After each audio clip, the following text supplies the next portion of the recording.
Good morning. I'm very happy to see you here this morning. My name is Mihkel Raud, and I welcome you here on the conference on the topic of fair transition and Green Deal. A green transition is something that we talk about more and more often these days. We hear how it is inevitably necessary, how it's necessary for the economy. We worry more about our environment. So a change is much needed, but it's also obvious that anyone who has spent at least 15 minutes in a history lesson knows that if you try to force something on the economy, if you try to change the economy by force, it also creates many problems. So, in other words, the life of people would change remarkably. And this is something that we will talk about here today. So, how to organize the green transition in a way that everyone's needs would be taken into account. So our event takes place here in Fotografiska Museum, but it's also broadcasted online. And in Workshop we have also some equal opportunities to participate. So you can use your smart devices to log in to Workshop, workshop.com, enter event, or it's an English language platform. So you can log in, you have to enter the ID, and this is ROHE 2320-2023. I understand what the ROHE, R-O-H-E, means. It's green in Estonian, and the date. So that is the link, the code you need to enter Workshop. And then you can submit questions to all our speakers. You can also ask questions from the audience. We have the microphones, so if you want to ask a question, raise your hand and grab a mic so that everybody can hear you.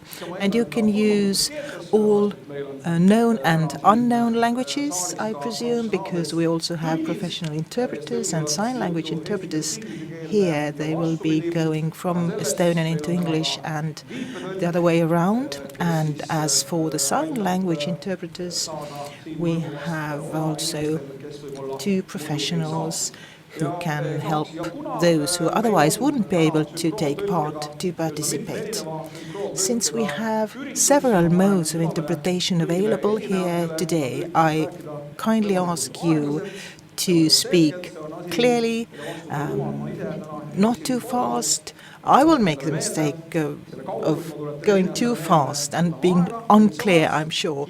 But anyway, I emphasize that. Please bear the interpreters in mind as well. We have also assistants here for the disabled people. It would be wonderful if they showed themselves at this point. Apparently everybody is ready and willing to assist people with disabilities, because no one really stood up to make a point that they are the ones, so this is wonderful. Now about the toilets, if you exit this room to the left past the ticket sales, and you can find the restrooms there. So I believe this is all from the organizational side. We have an exciting day ahead of us. Fascinating debates, dignified guests. So for the official opening words of this conference, I give the floor to Mr. Kristjan Veska, the Commissioner for Equal Opportunities. Thank you. Colleagues, Honorable President Kaljulaid, ambassadors, friends, I'm extremely happy to see you all here this morning. 3 years ago, when the European Green Deal was adopted, the concept of equal opportunities was not highlighted as much, or perhaps it was mentioned that the coal mines would be closed down and the men would lose their jobs. But it's an ambitious deal, and it's true that it's not only limited to the economy or the environment, it also has an impact on the behavioral patterns of people.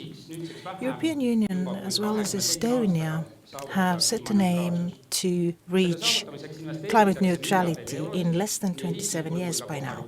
Billions of euros will be invested on national and local level for that. We have to reorganize several branches of the economy. We have to reach a new consensus in the society. But how to do it in a way that we wouldn't create more inequality in our society? We want to achieve a society that is more just and equal. The laws say that when we plan either local or regional policies, we have to take into consideration the different circumstances for men and women, and that we have to promote equality. This is called gender integration or equality integration. These are the terms that you will be hearing throughout the day, I believe.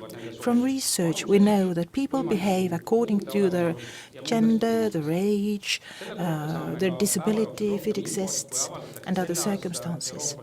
And we will learn more about these things when we hear today about the results of the gender equality study that was recently published. This most recent study focused on the Green Deal and equality in Estonia. We wanted to find out what is taken into account when we talk about the Green Deal. Unfortunately, the picture we have based on the results is not the one we would like to see. But today is not for criticizing. Today we look into the future and try to find solutions. It's also true that we need resources, money, because when we protect biodiversity, clean air or aquatic environment, we can't only use words. The same is true for formulating objectives and putting together measures.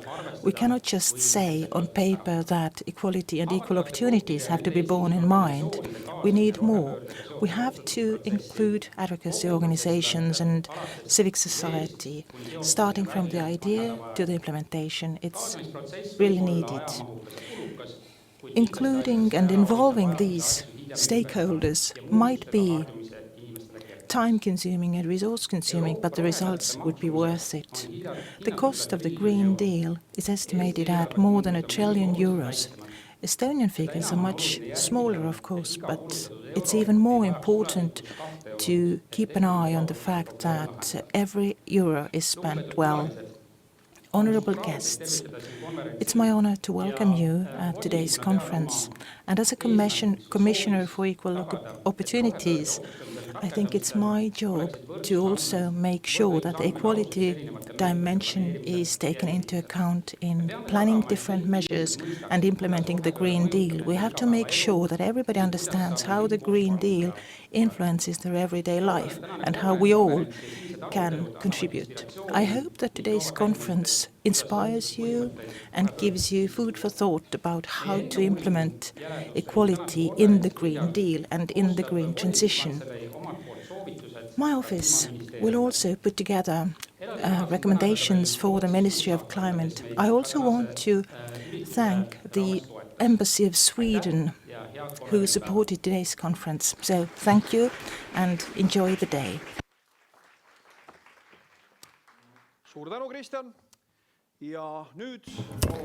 Thank you very much, Christian. And now I'd like to give the floor to the next speaker, who will talk about the requirements and possibilities for equal opportunities in the green transition, Helen Bean from Civita Estonia.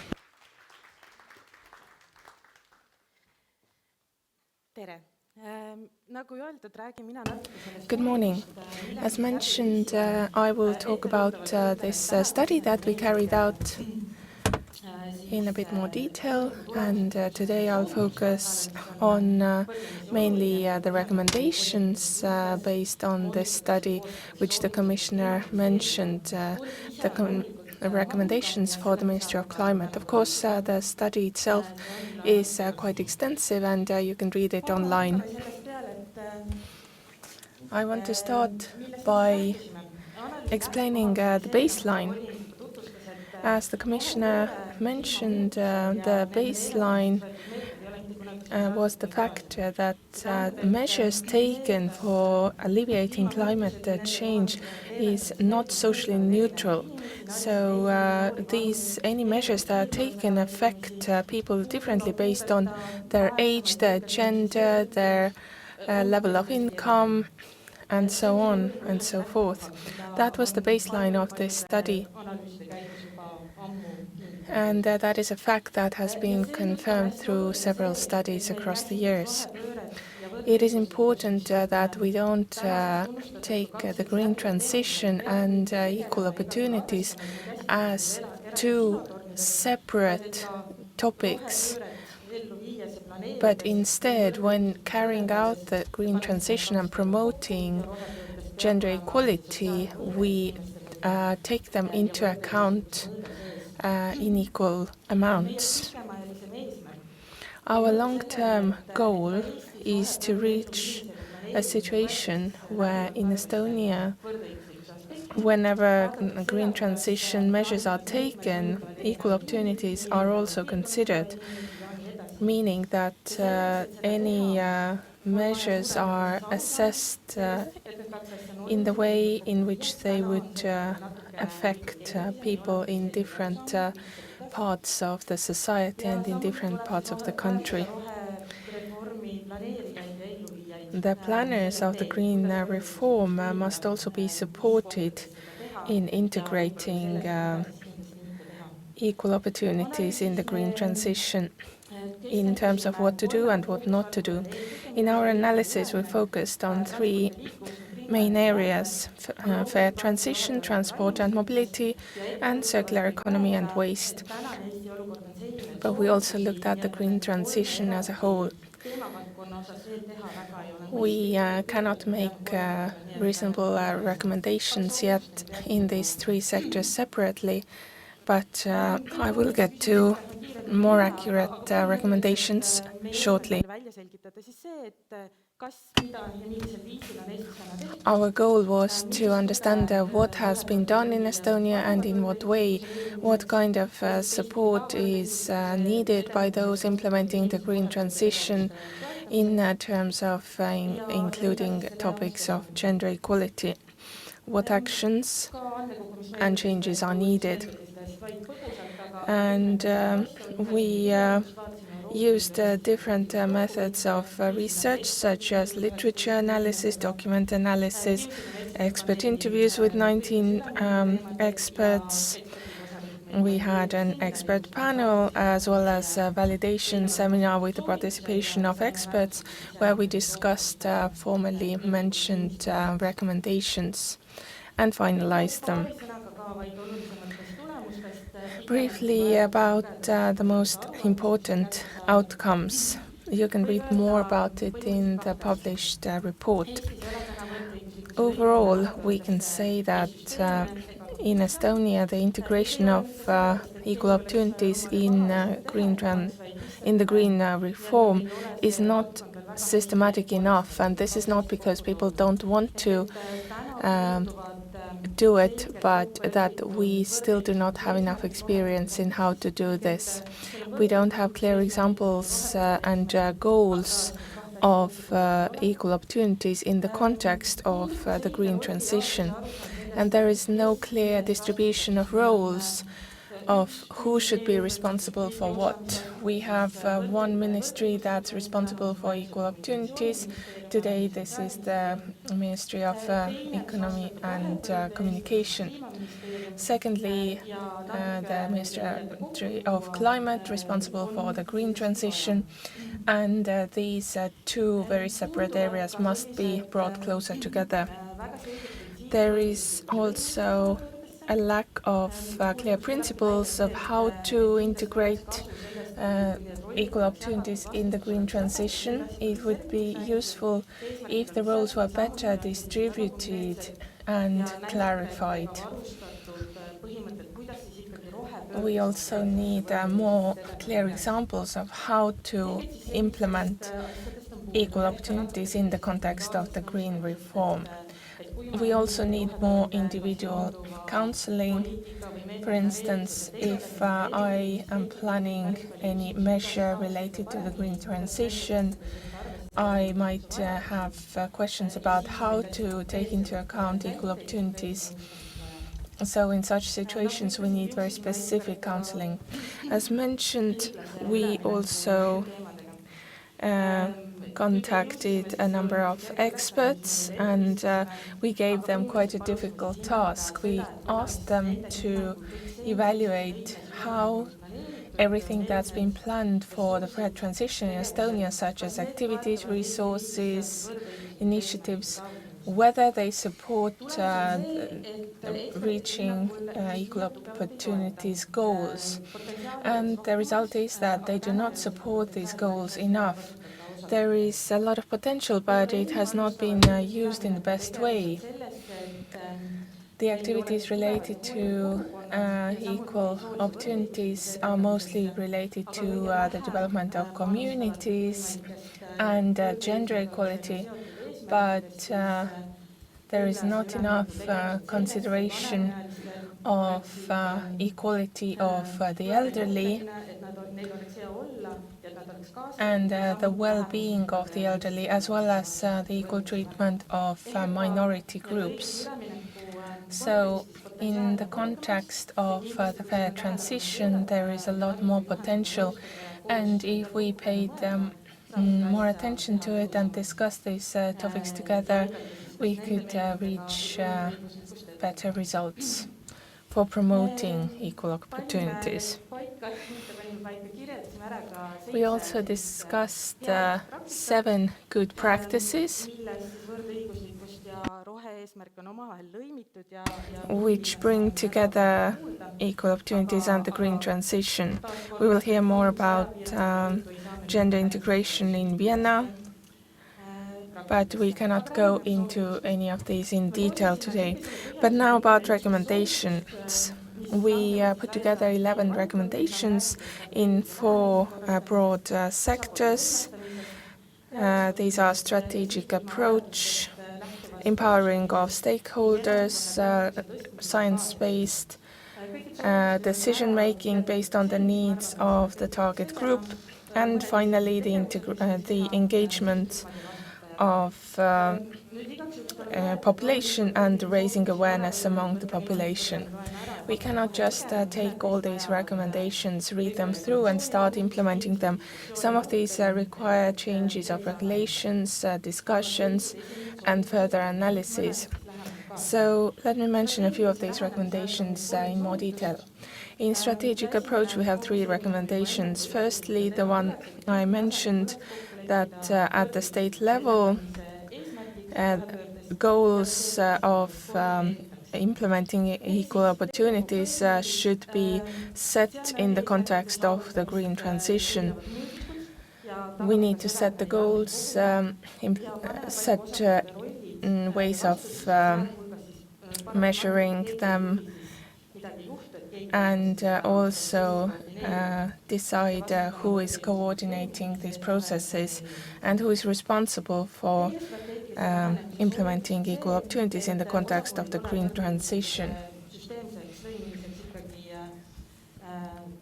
In order to support stakeholders, it is important to hold trainings, prepare training materials. In this way, all stakeholders can understand what is egalitarian integration. It's also important to bring examples of good practices and provide specific counseling. Currently in the Ministry of Economics and economics, we have specialists working on developing this cooperation between the two sectors, and that is a mandate that we could try to expand. And the final recommendation in strategic approach might be more surprising. It is about regulations related to pollution and the quality of living environment. These regulations should be stricter. Monitoring should also be better, because we may have regulations, but if nothing happens as a result of infringement, these are not efficient. Both the reaching of green transition goals and equal opportunities goals should be taken into account and measured equally. And finally, if there is any damage to the environment, then part of funds for compensating this damage should also be dedicated to improving the well-being of minority groups, such as building lanes for wheelchairs. The empowerment of local governments.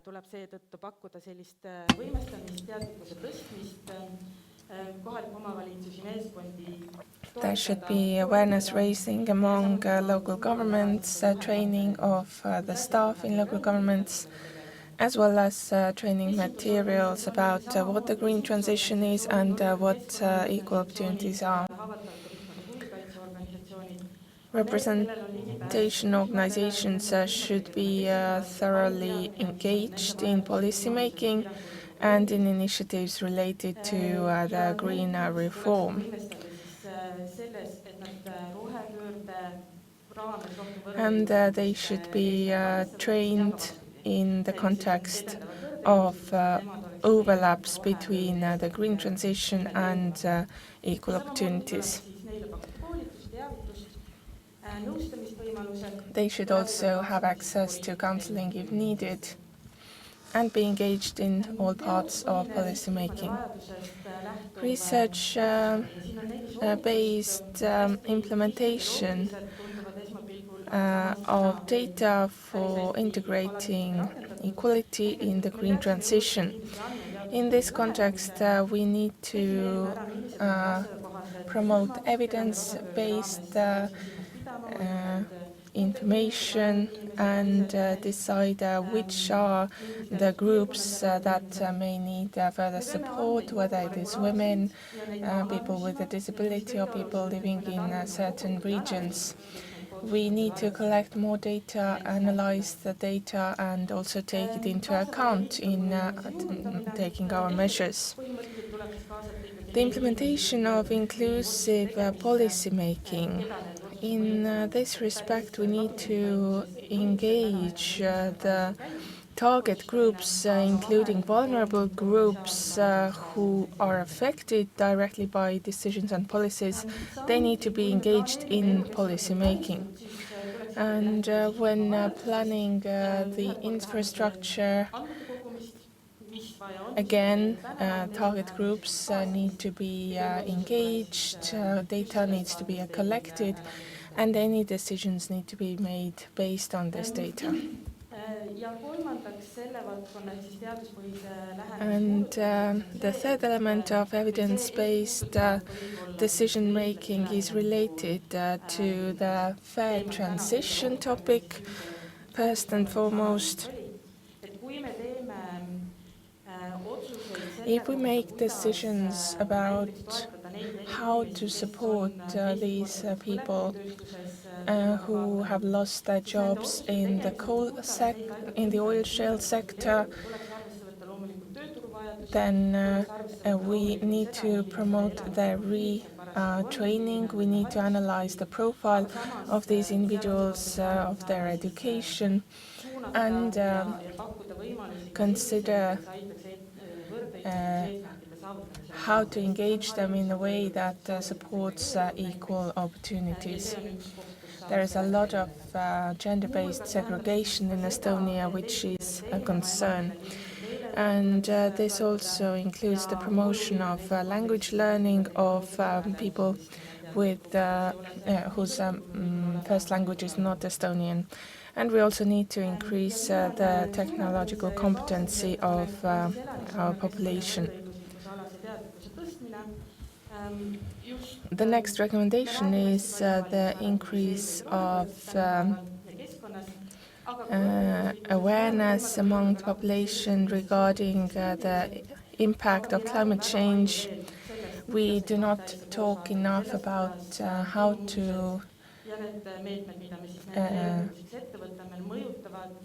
about how measures that are taken against climate change affect people in different parts of the country, people whose socioeconomic background is different. And there should be more awareness raised about this in the community. Therefore, we need public discussions to be initiated, and when the impacts of the green transition are analyzed, there should be attention on spreading and distributing the information that is found. The last two recommendations are about engaging the population further. First of all, promoting sustainable behavior and sustainable consumption in communities. This includes car-free zones as well as community gardens. These are initiatives that can promote both equal opportunities and the green transition. And it looks like I skipped one of the recommendations, says the speaker. No, I did not. Thank you for listening, and if you have any questions, can these be asked now or later? Yes, why not now? We don't have any in the workshop environment. It looks like your speech was very comprehensive, but maybe someone in the room would like to ask a question about this study. Yes, we have a question there. I'm an enthusiast indeed. So where can I read this study, and who participated and how? You can find it on the website of the Commissioner for the Equal Opportunities. I can't really give you the link now by heart. But who was the target group? Most of the information came from experts. And the experts were from various ministries from Estonia, researchers from Estonian universities, from the environment organizations, and also local governments. So they were the experts. But we also had the literature review and the documents review. So previous research was looked into. Thank you so much. Any other questions? If not, thank you for this very thorough presentation. And until the stage is rearranged so that it would accommodate more speakers, let me once again remind you that our conference is also broadcasted online. So I'm not telling it to those who are sitting in the audience or who are already watching us online, but to those who can join in. So the point was that from both online and the audience, you can ask questions. If you are sitting in the audience, it's quite simple. You just have to ask for a microphone. But those of you who are watching us online, you can log in to the workshop.com platform. So type it in, and then you have to enter a passcode or the ID for the event, which is AeroHE 24 2023, 2410 2023. And then you can submit your questions through WhatsApp. But it looks like our stage has been prepared, and I am more than pleased to invite to the stage President Kersti Kaljulaid. Next is Kristen Michal, the Minister of Climate. Welcome. And we also have Josep Vim from Tallinn City, the deputy mayors. And last but not least is Hanna-Stina Tornius from the Estonian UN representation. So have a seat, and friends, by way of introduction perhaps, in this large-scale debate on Green Deal, it sometimes feels like we have forgotten the people. Well, I had the sense that it's not people in general, but it's people with disabilities and women who seem to be left behind. And usually the society gets punished sooner or later if they ignore such large groups of people. For example, if you remember the Yellow movement in France, when the government decided to increase the fuel excise duty, but this punished people who commute, and people who cannot afford living near the jobs. And Estonia is making a similar mistake, because we are about to introduce a tax, the car tax, which hits families with 4 children, for example. Such small details discredit this entire issue. But as I was listening to the presentation, I understood that Estonia is not an economy in transition, but we are society in transition in social terms. Only a few months back, we had a debate about the fact how the European Union wants to have quotas in place for the listed companies or public companies, so that their boards would have women in them. 7 years ago, when I was a small president, I was a beginner president, then we had the Entrepreneurs of the Year gala. And there was a dance act, so men in suits standing, and then women in swimsuits crawling around them.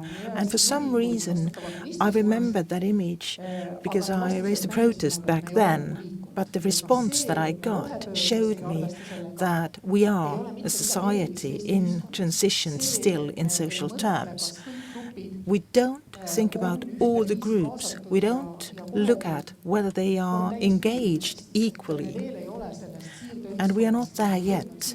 So we are in transition, and we still don't understand that an equal society means that all these groups are treated equally, and that we also have regard to those groups who might be weak, and the same applies to the green transition. Krister, punishing various groups, it's not anything you don't know, because Kersti already referred to the car tax. Why do you punish them? No. It was just constructive criticism. I was just afraid that you discredit the good idea by doing that. Well, yes, we are the enthusiasts of punishing people. Now, if we go back in time, having polluters taxed, to make them pay for it. This idea has been with us since the beginning of the Estonian Republic. I think there's no surprise there. But now about the car tax. It has been criticized. I have criticized it as well. The idea, the concept has improved, and it will be further improved during the debates in the parliament. But like in the Green Deal, whether we call it green transition, green reform, we have various objectives. And this is what President Kaljulaid also referred to. If we mix up various objectives, then we lose sight of what we really want to do, and we attach various things to the concept.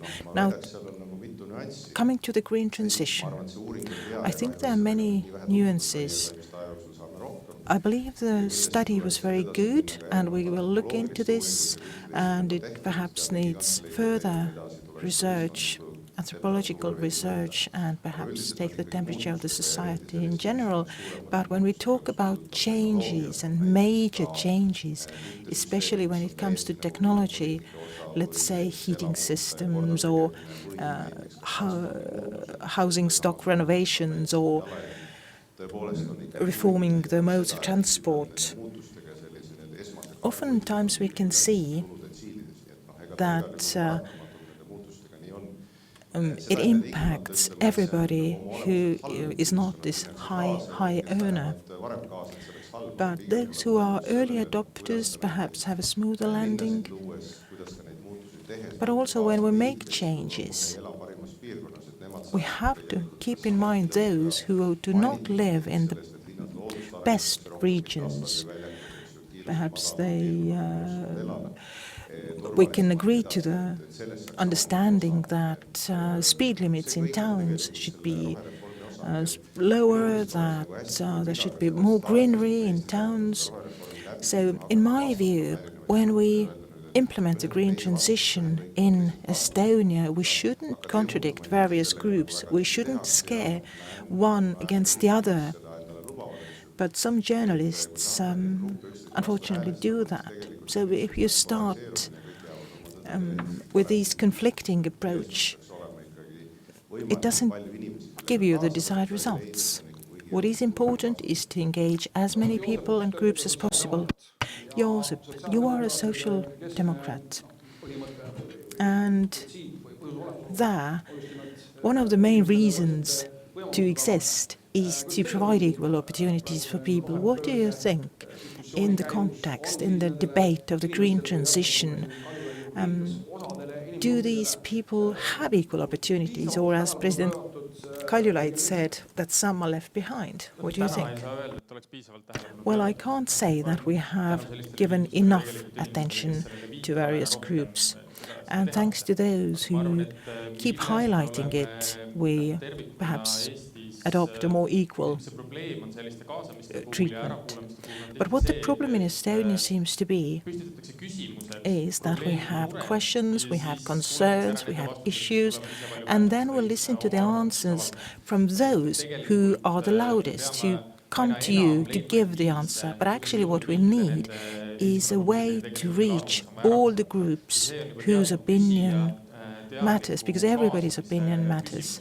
And this boils down to conscious engagement and inclusion. So this is what we have to look into. We have to look into everybody's needs. So we have to take the step and approach them. One way of finding it out is based on data, but actually the journey is something that you have to take together with these groups. If you simply say that everybody has to upgrade their technologies, then automatically there are people who object, who don't want to do it, and there are those who cannot afford to do it. So there are many layers, and usually those who are not high earners or who are at a disadvantage, they tend to be women, they tend to be people with disabilities, and there might be more marginalized groups. So more smart questions and more engagement is what I say we need. I think it was Winston Churchill who said that the best argument against democracy is 3 minutes of conversation with a regular voter. So, Josep, how to take these smart decisions by listening to everyone and considering their opinion? I mean, engagement doesn't mean that every single opinion is implemented 100%. It's impossible because these opinions can be quite contradictory. But from this conversation, you can find the problems that have to be solved. And what you can also do is to generalize. You can see some patterns, you can spot the issues that come across from all groups. And then you can find out what needs more attention. Hanna-Stiina, you can see the green transition debate, in addition to Estonia, also on a more global scale, because you are a part of the United Nations. What do you think when you think about the various target groups? So how is Estonia positioned? I don't want to say in the race, but on this journey. What is the Estonia's position? Are we at the top, in the middle, or lagging behind? I think that we are not lagging behind, definitely, because we are already talking about it, considering these things, but I think the road is, is pretty long. I was in the United Nations in September, and then we discussed the same thing. So what has been done in Estonia? What are our ambitions in comparison to other countries? And the truth is that we are not the last, but we are not at the top either. Everybody could do more, but I think what Estonia should ask themselves, do we want to be at the top, and what do we have to do in order to achieve this? So we need more ambition, and we need more ambition also internationally, so that we can act as a role model. Kersti, green transition or the green reform, as Christian suggested, is a highly political process. Not only in Estonia, but all across the world, and also in the old democracies, or let's say in the United States, you have quite strong and quite popular political argument that we maybe don't need green transition, because we can discuss the details, we can discuss the implementation, but in all countries we have people who think that green transition is completely irrelevant, it's an artificial problem.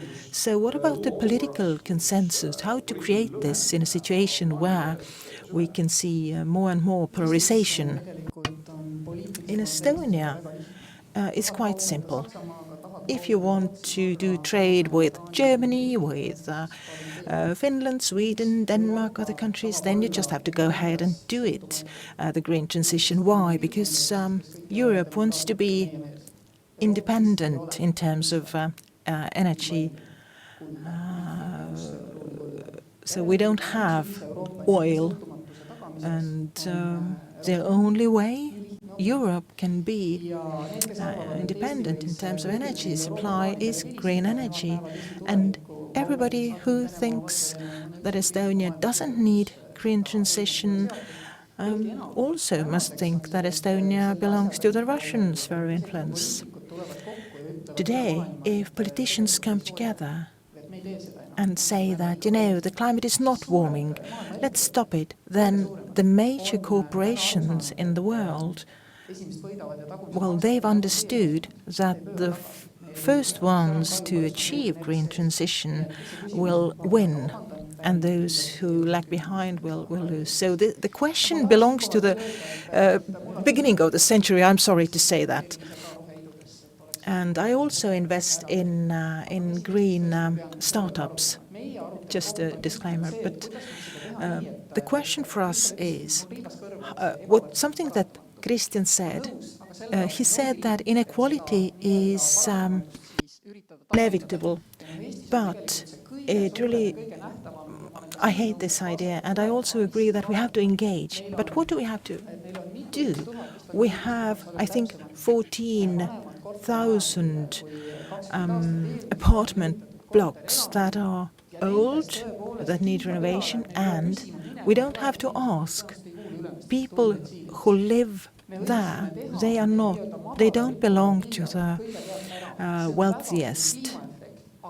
So this is what we have to do. We have to renovate these houses. It's a positive signal for the society, because if we renovate them, they will not be only more energy efficient, but they will be more comfortable.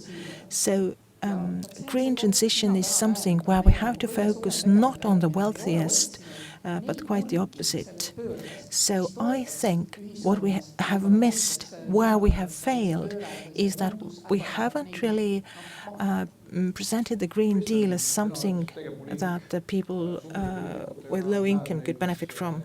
Christian, you are a politician, a minister. You talk to people every day with those who go to the elections, who also support those political groups who are not for the green transition. How do you talk to them?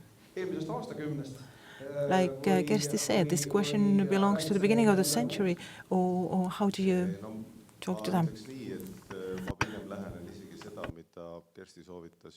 I would say that I tend to take the approach that Kersti recommended in the other part of her response.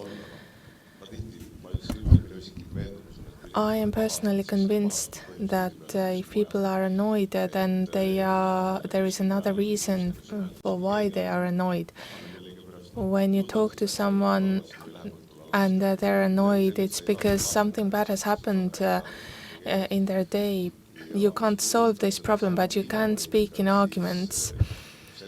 And regarding climate policy, I don't think we need to speak in slogans, because that can scare people who think rationally. Instead, we need to talk about practical changes, such as renovation. That's a good example, because in Estonia,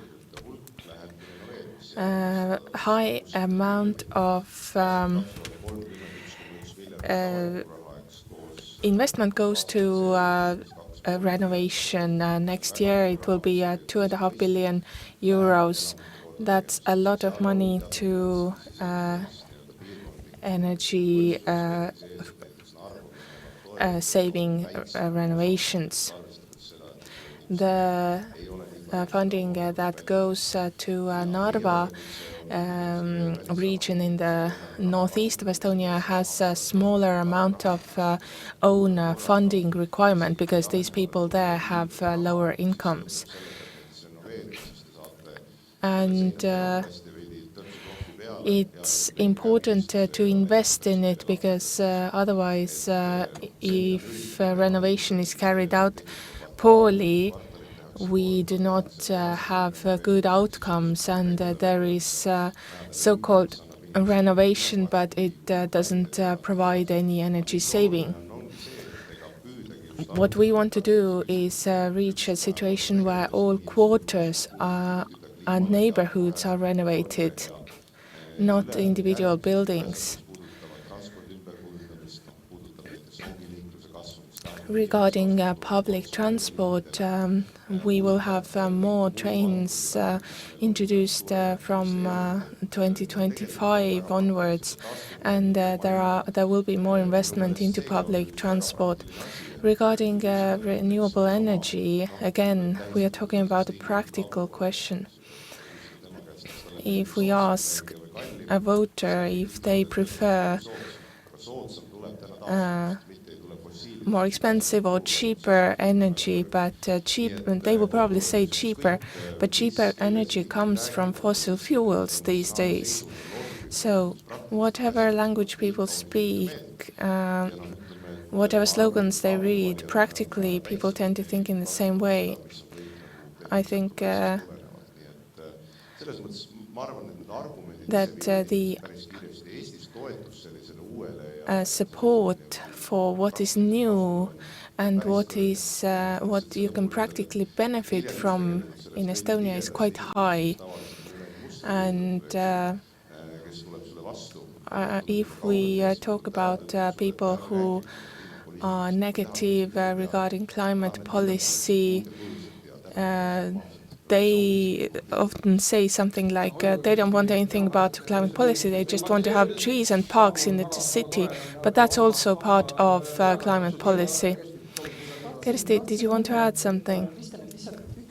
Yes, Kristjan, just one thing.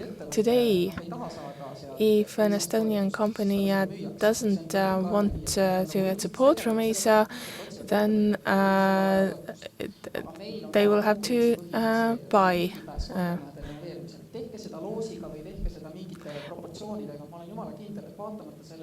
I think the way that it is decided whose buildings are renovated is not good enough, because people in poorer areas don't have access to this kind of funding. I think one of the least efficient ways of planning is an apartment association meeting in an apartment building, but it is important for people to contribute their own money as well, and we can't just do it externally. And there are buildings which are in a very poor state.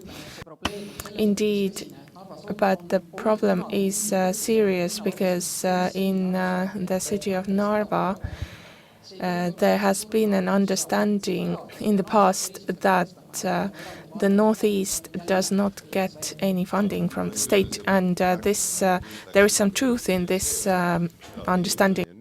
Well, we have just invested 10 million euros in that area, and we have a special person who's in charge of investments in that area. Joosep, Tallinn is the green capital of Europe. Is what we are seeing the best version that takes into account all sustainability recommendations? For a vice mayor, for an assistant mayor, what does Tallinn look like this year? I would say that being a green capital is more of a starting point rather than a prize for being a ready product.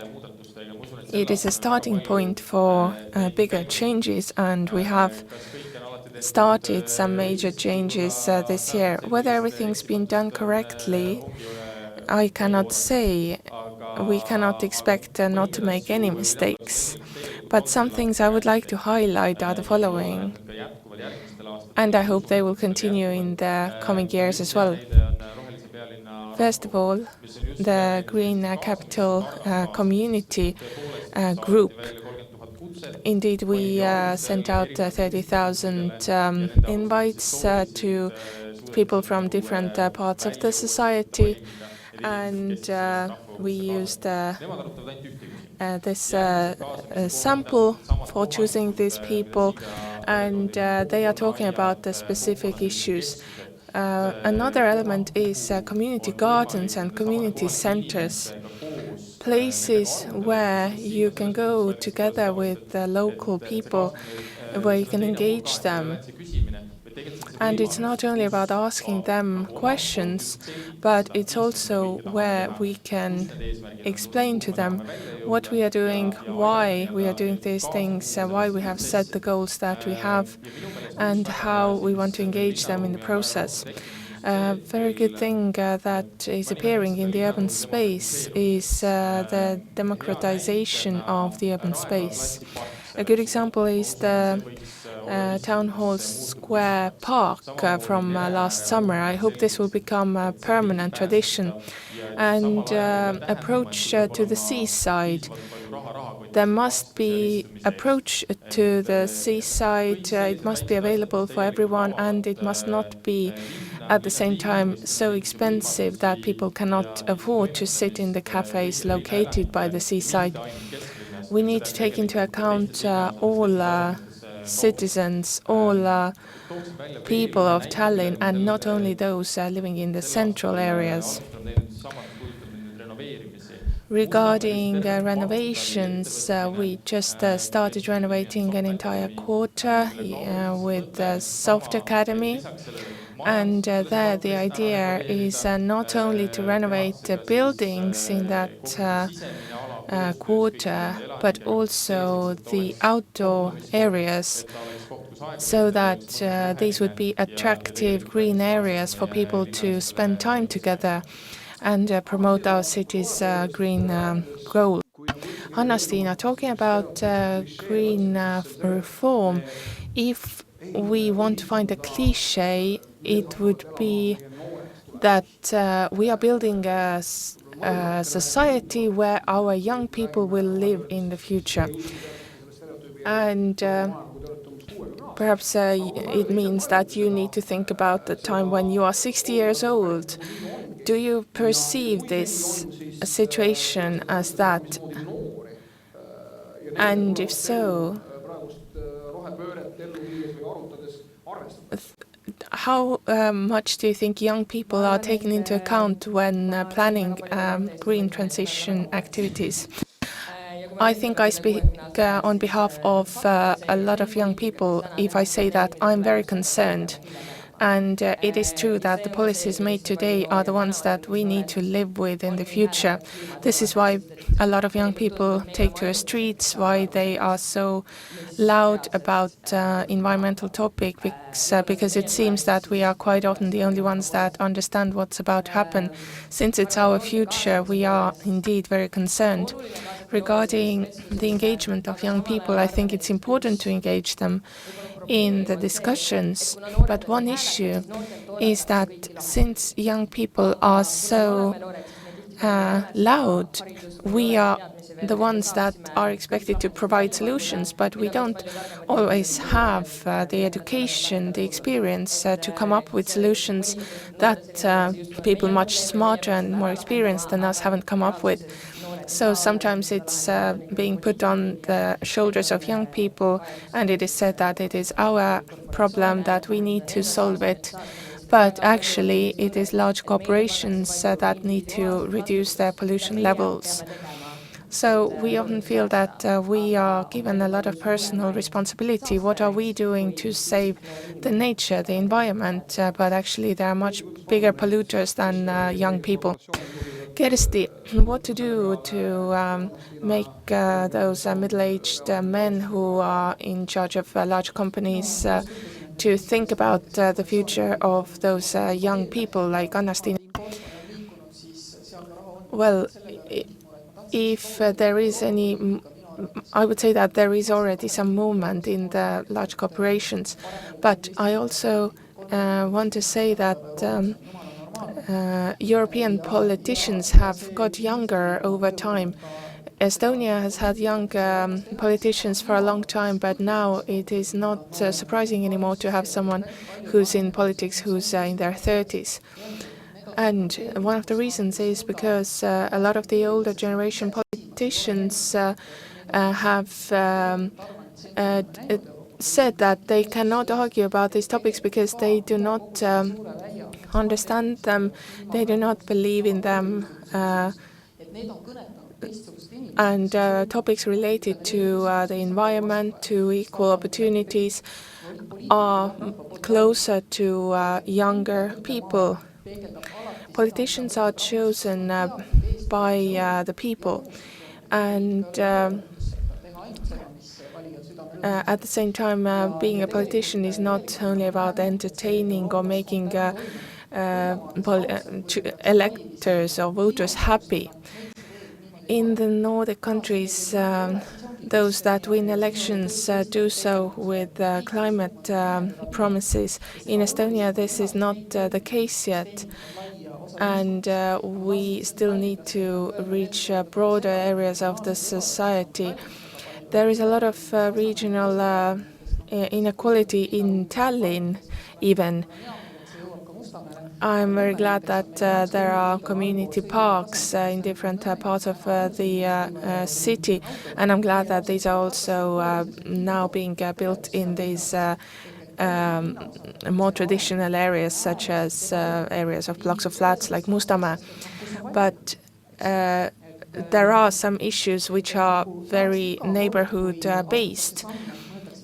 And we need to take into account the voters in specific regions. So, for instance, is it better to build electric cars or renovate apartment buildings? You cannot compare these necessarily, or it might not be one might not be better than the other. And we as politicians must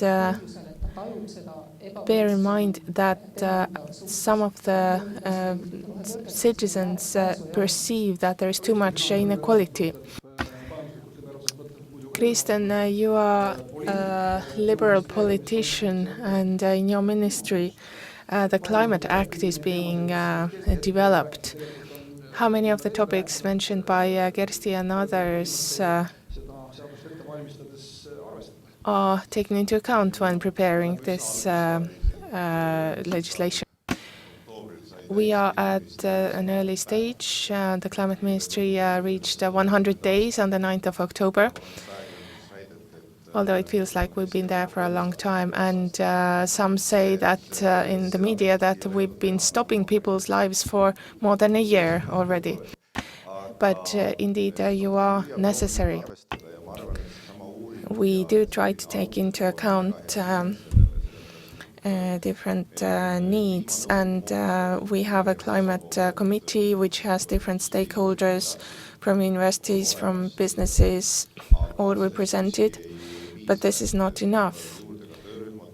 There will also be work groups that handle all kinds of different aspects, and when doing so, we must remember that although I am a liberal right politician, we must remember that politicians need to take the society as far as they can, all together. Otherwise, only the forerunners can get somewhere, and this causes conflicts. Quite often the question is about practical matters, what people see, what they benefit from. For example, for promoting wind energy, people were given the opportunity of earning income from wind generators in their area, and suddenly people were promoting them way too much. And the same goes with renovation. We are trying to take people's opinions into account, but we also need to take evidence-based research into account. And in our sector,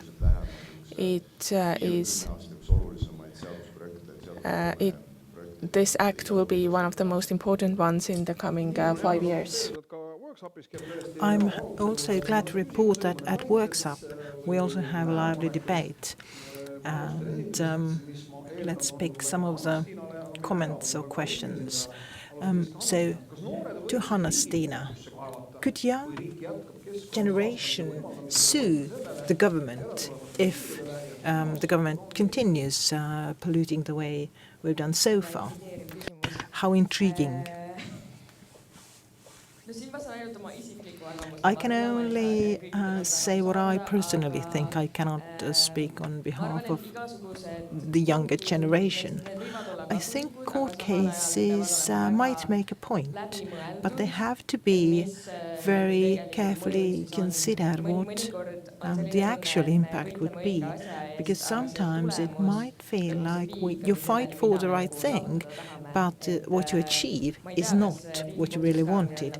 So I'm not convinced whether it's the best way to move forward. Kersti? Well, according to the Estonian constitution,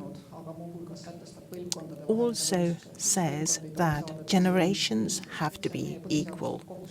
So it's our constitutional obligation to make sure that generations are treated equally. Politicians must be aware of the constitution. Well, do you? Well, yes, I'm a lawyer by education and a kind person by character. But when we talk about the equality and, for example, the most recent case with the oil shale factory that was not opened because of failure to conduct the environmental impact assessments.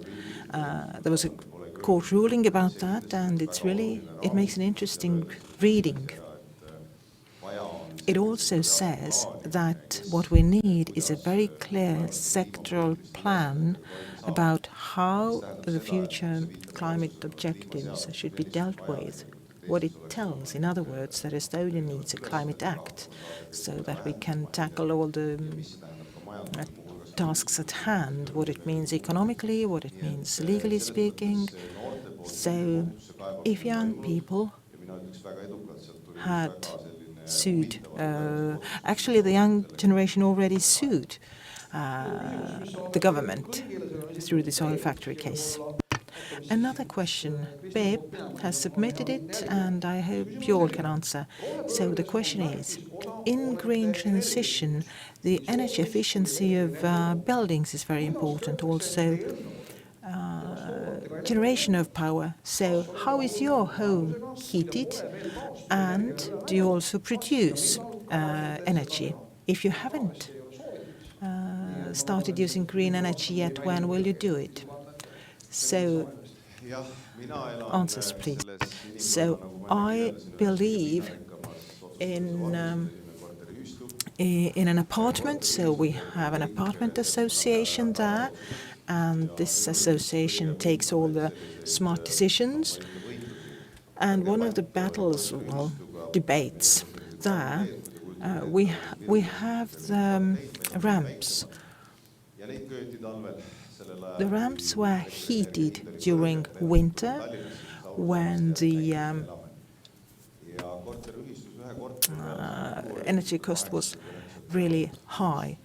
And per apartment, the cost was around 80-90 euros per month. And then we started the debate. Maybe we shouldn't heat the ramp that takes you to the parking house underground. And during the debate, they said that, we should also turn off the lights. I mean, the cost of light per apartment was about 270 per month. And what happened was that despite my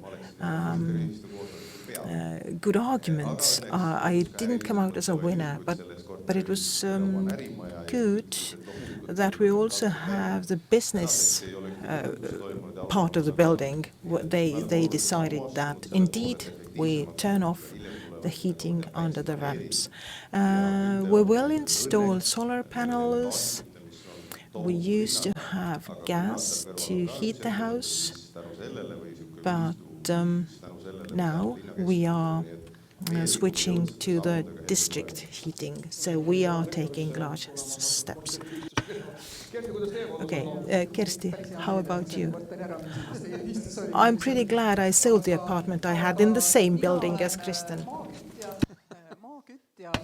So I have the thermal energy. I don't have the accumulators of heating and power because it's quite expensive and unreasonable actually to invest in.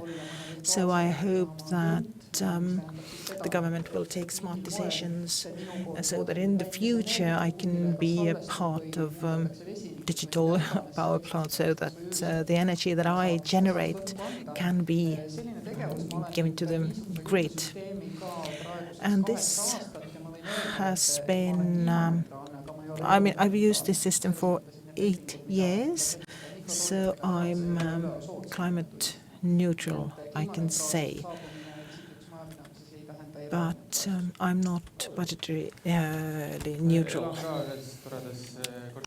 I also live in an apartment. We also have the apartment association. We have district heating. And today, unfortunately, I'm in one of these small regions where I cannot really say that the heating is very environmentally friendly. The building itself, however, has been recently renovated. It was done before I moved in, so I wasn't able to tell them that let's install the solar panels, but hopefully in the future. Hanna-Stina? Yes, I live in an apartment. We have district heating, so I don't have much to add, but I can tell you about my parents. They don't live in Tallinn. They have a country house, and they have the furnaces, and in the country house they have the wind turbine as well as solar panels. But my dad concluded that something can go wrong with them, and that's why they have the old school furnace as well, so that they can use wood to heat the house. I think what we can see here, it's very important that everybody depends on the government policy. If you have district heating, you can't really influence that. I mean, we have the core production plants. Tallinn City can do that, but a regular person cannot really impact how the district heating is organized. Okay, and there's another comment, and any one of you can respond. Again, it's from WorksUp. The buildings that are renovated usually are in suburbs. I think green transition really highlights the prior failures. I think it's easier for me to answer because I'm not in an office now. I don't have any such position. But we have 1.1 million people living here on the country, the size of Holland, where they have, I think, 18 millions. And this land will not remain empty in the future. So I think our policy should focus on how to populate Estonia, Estonian regions. It's not only about the few apartment blocks. Christian probably has the answers. Well, yes, it boils down to the value of the assets, the property, and we have the urban areas, the golden circles around cities. And in smaller villages and towns where the property value is not as high, it is problematic, of course, with the renovations and everything. In eastern Estonia, for example. And even when the buildings are renovated,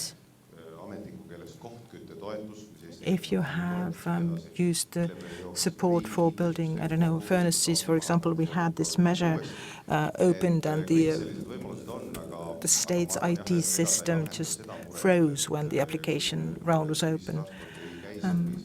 And if people say that they don't have public transport that would connect them to the cities or centers rurally, it's really about where you can work.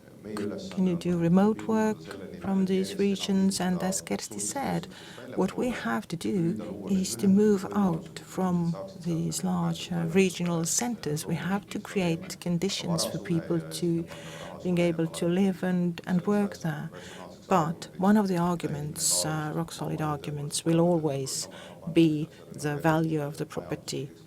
So it doesn't pay to renovate with the same money in the countryside as in the center of Tallinn, for example. But let me borrow your microphone because I think we have a question from the audience. There you go. Thank you. Tanel Talve from the Kodukant, the Estonian village movement. I'd like to take a more practical approach because all these conferences and seminars are a lot of fun and we can always talk about what could be better. But Kristen Michal, you as a member of the government, you mentioned public transport, and my question is, it's a topic where green transition and gender equality meet. So the mobility reform that has often been talked about, does it only mean car tax? Does it mean that people simply will not be able to afford the cars, especially in the countryside, and that's it, problem solved? Or do you see that the Ministry of Climate would have any other roles in the mobility reform? And also, do you have any good news in terms of public transport for people with disability or special needs? Yes, it's not only a task for one ministry. Tanel has been a member of the parliament, knows how the work is distributed. About the public transport, trains and buses and transport hubs, so that they would meet like flowers and bees. This is a job for the Ministry of Regional Affairs. However, the infrastructure and the connections is something for our ministry. Yes, the car tax is just a small piece of the puzzle. What we also need is making the public transport more demand-based.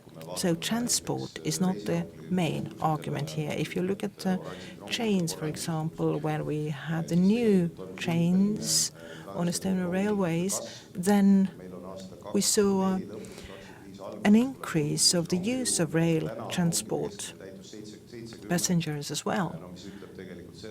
So we will have more trains taken into use.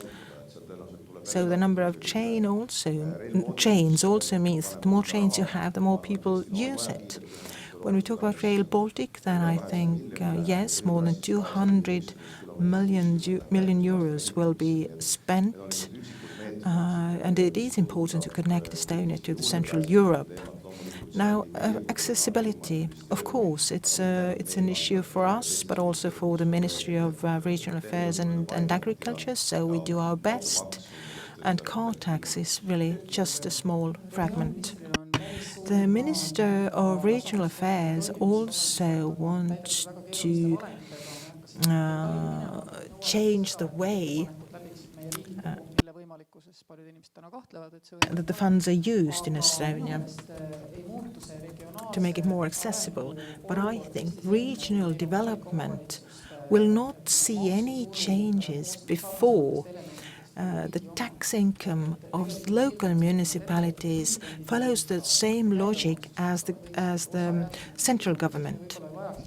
Because if some of the income tax, for example, or more of the income tax would remain in the region, would be good. So, for example, if the companies tax only goes to the central government, it doesn't really motivate local municipalities to have production or businesses there. So, any other questions from the audience? It doesn't look like it. So I have one question left, and I would ask, Kersti, because you, as a president, reached all the groups in the society very successfully. So what would you say to those, as it was mentioned previously, the miners from the northeast Estonia, but what would you say to someone who is afraid that the green transition that we talk about today, that is the topic of the day in the entire society, it would take their job and make their lives really difficult?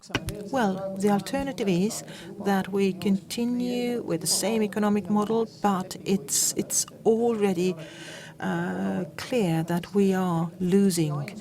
Our companies are losing, so the only way out is to do the green transition really quickly, and the alleviating measures have to come from redistribution of funds. So this is the big art in politics, how to make the necessary changes in a way that everybody feels that they have gained something equally. This is the key. On every step, you have to think about whether everybody can relate to that. Kristen, well, the concern is real, and being concerned is quite a natural state of mind. You always are concerned about your family, your car, your home, whatever. But I think Kersti is 100% right, because jobs are important. I mean, economy runs in cycles. Foreign demand is on the downturn, and in some economic sectors you have a bigger footprint. So one way to approach this is not by politics but by prices. For example, if the prices are really high for you, you can't access the market as well. So those who pollute less have an advantage on the market. So I would say that a smaller environmental footprint gives you an economic advantage. So this is something, it's an ongoing work for all the enterprises in order to make sure that there will be jobs also in the future, but these jobs also have to provide more added value. So the only way looking into the future is to find a job that adds more value. Josep, what would you say to someone who is very skeptical about the green transition? I think businesses understand that it's important to have a smaller environmental footprint.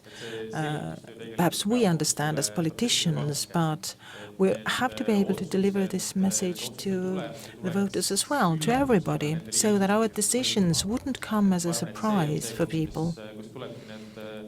And this is something where we have to take the smart decision in a way that people are engaged, so that everything is explained, that the information is shared to all the groups, and we also have to keep an eye on these potentially more vulnerable groups. So to grandmas and granddads, how do you sell the concept of Green Deal?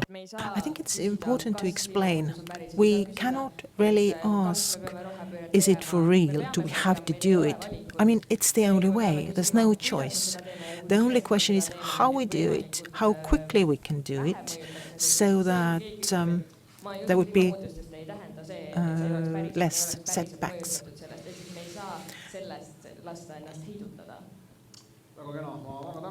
Thank you very much. Friends, Kersti, Hanna-Siina, Kristjan, Josep, many thanks for being here. Thank you also for the questions.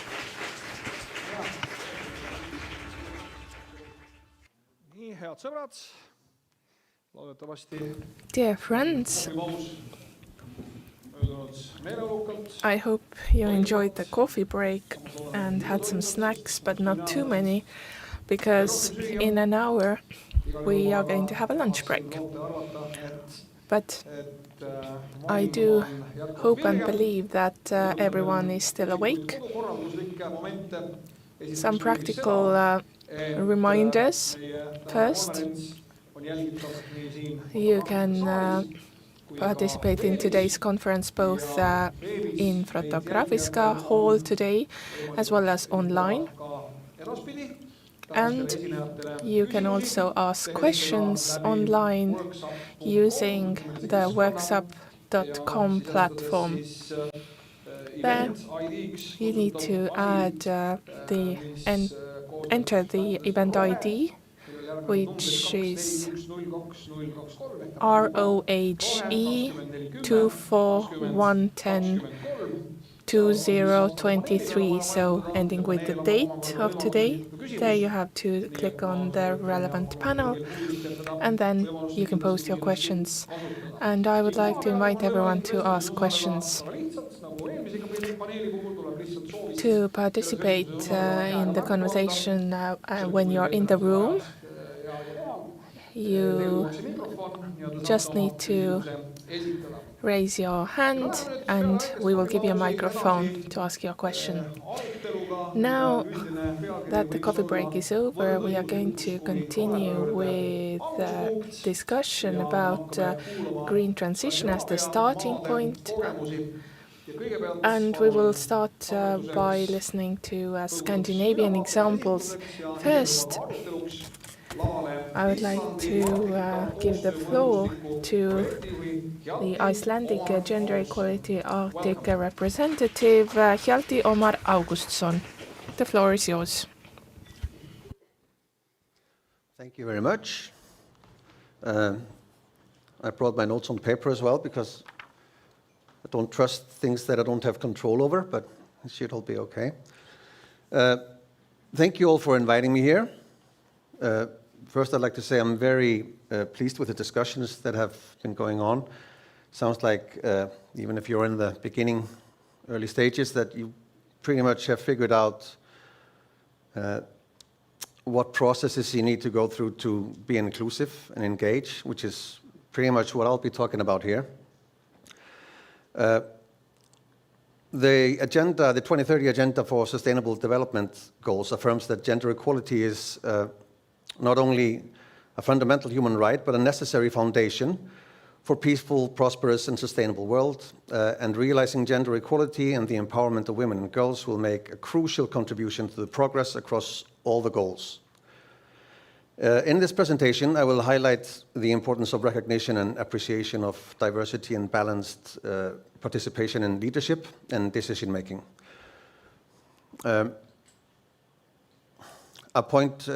I will try to stick to the script because it's being translated, but I sometimes go off script a little bit. A point about decision-making, for example, is a story I like to tell that I used to live, was teaching in a very rural community in Iceland, and we got a free housing, and the house had floor heating and nothing else. And when the kids came in from the snow, all wet, you had to find the warmest spot on the floor to dry their mittens. And I thought, if only there had been one person in the room when they designed the apartment that had children and had ran a family, they would have gone, oh, okay, shouldn't we put a radiator somewhere so we can, put the mittens on? So it matters who is there when you make decisions, because different points of view create different decisions and are more likely to kind of accommodate the needs of more people. I will go through the lessons we learned about engagement and collaboration and inclusion during the inception and the writing, reviewing, and disseminating of the Pan-Arctic Report on Gender Equality in the Arctic. It was an Arctic Council Sustainable Development Working Group project, and it's been going on since 2013. And we finished the third phase of the project in May 2021. And the main outcome was this Pan-Arctic Report on Gender Equality in the Arctic. And I'm going to go through that a little bit here.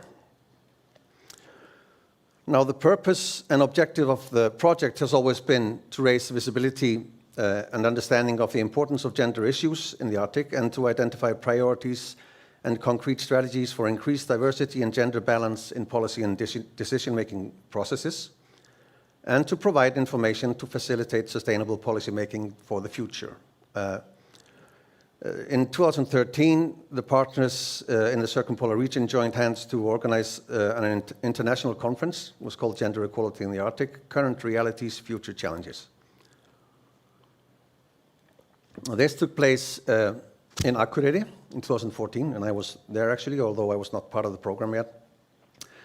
The report that followed was published in 2015, and it built on the comprehensive presentations and discussions that took place during the conference in Akureyri.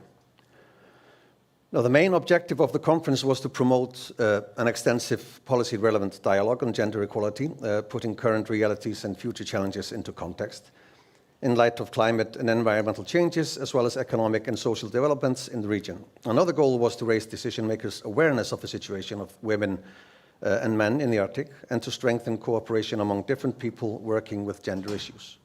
So this was kind of the first step to gather these ideas and these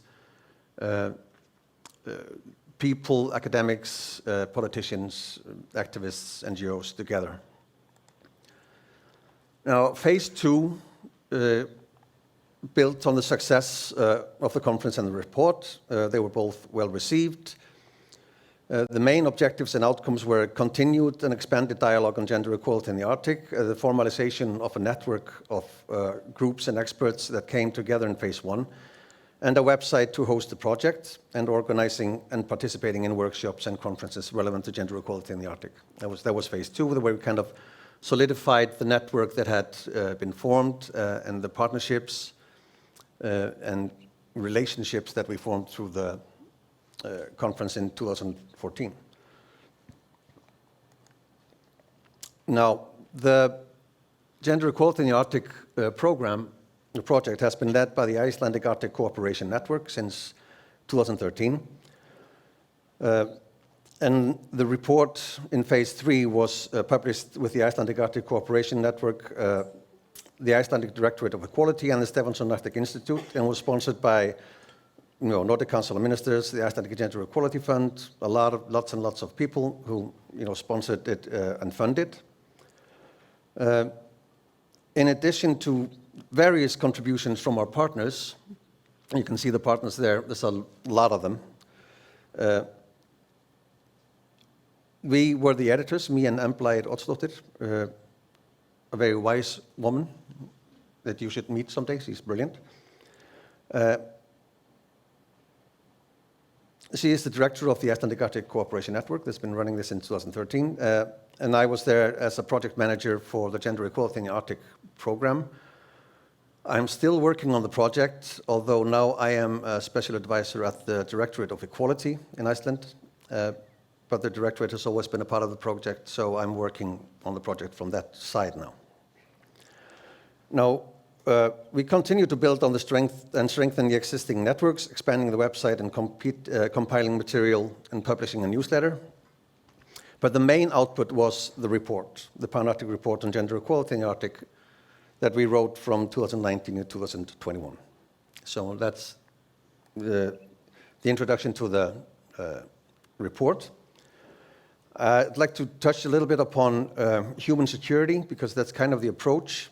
The Human Development Report from 1994 from the United Nations kind of redefined human security as freedom from fear and freedom from want, changing the meaning of security from one committed to the survival and interests of states to one concerned with the survival and interests of and well-being of individual people. And it was based on 7 categories of security. There's environmental security, which is something we're discussing here, for example, food security, health, economic, political, personal, and community security. In other words, people's experience of insecurity within and across these categories was understood to be relevant to an overall and comprehensive understanding of security. Canada produced a report there was a national inquiry into the missing and murdered indigenous women and girls in 2019. And that's a very good quote from there, where the authors point out that security is more than just a physical condition. It's also a deeply felt experience of belonging, purpose, trust, connection, and harmony with the broader human, natural, and spiritual world. In that understanding, security cannot be understood without taking into account how all these categories of security are experienced by communities and individuals based on whether they belong to the hegemonic class or are marginalized, based on a variety of factors such as geography, the color of the skin, ethnic origin, indigeneity, culture, religion, age, social status, and ability or disability, just to name a few. All of these factors intersect with gender, and gender is a factor in all of them, and people experience these things differently based on their gender. So that's an intersectional part of the whole thing. And the needs of all of the people above must be taken into account, and human security in all of its manifestations is therefore a highly gendered issue. So, to the report a little bit. I'd like to talk about the structure and the engagement process. Now, the emphasis way from the beginning was on cooperation and engagement, and it was a vital component of the work the whole way through. This kind of collaborative dynamic and the engagement process. We made significant efforts to ensure inclusion and transparency during the process by actively soliciting feedback from peers and interested parties. What we wanted to avoid by all means was token participation and inclusion. To explain what we mean by this is something that, for example, indigenous groups in the Arctic have talked about. There is an action plan, project, policy, or whatever that's been devised, and once it's pretty much almost done, it's sent to indigenous organizations kind of to read it over. And, you know, that's like a kind of token participation. You can say, yes, we did collaborate with, stakeholders, but not really. It's more of, more to check a box than actual engagement.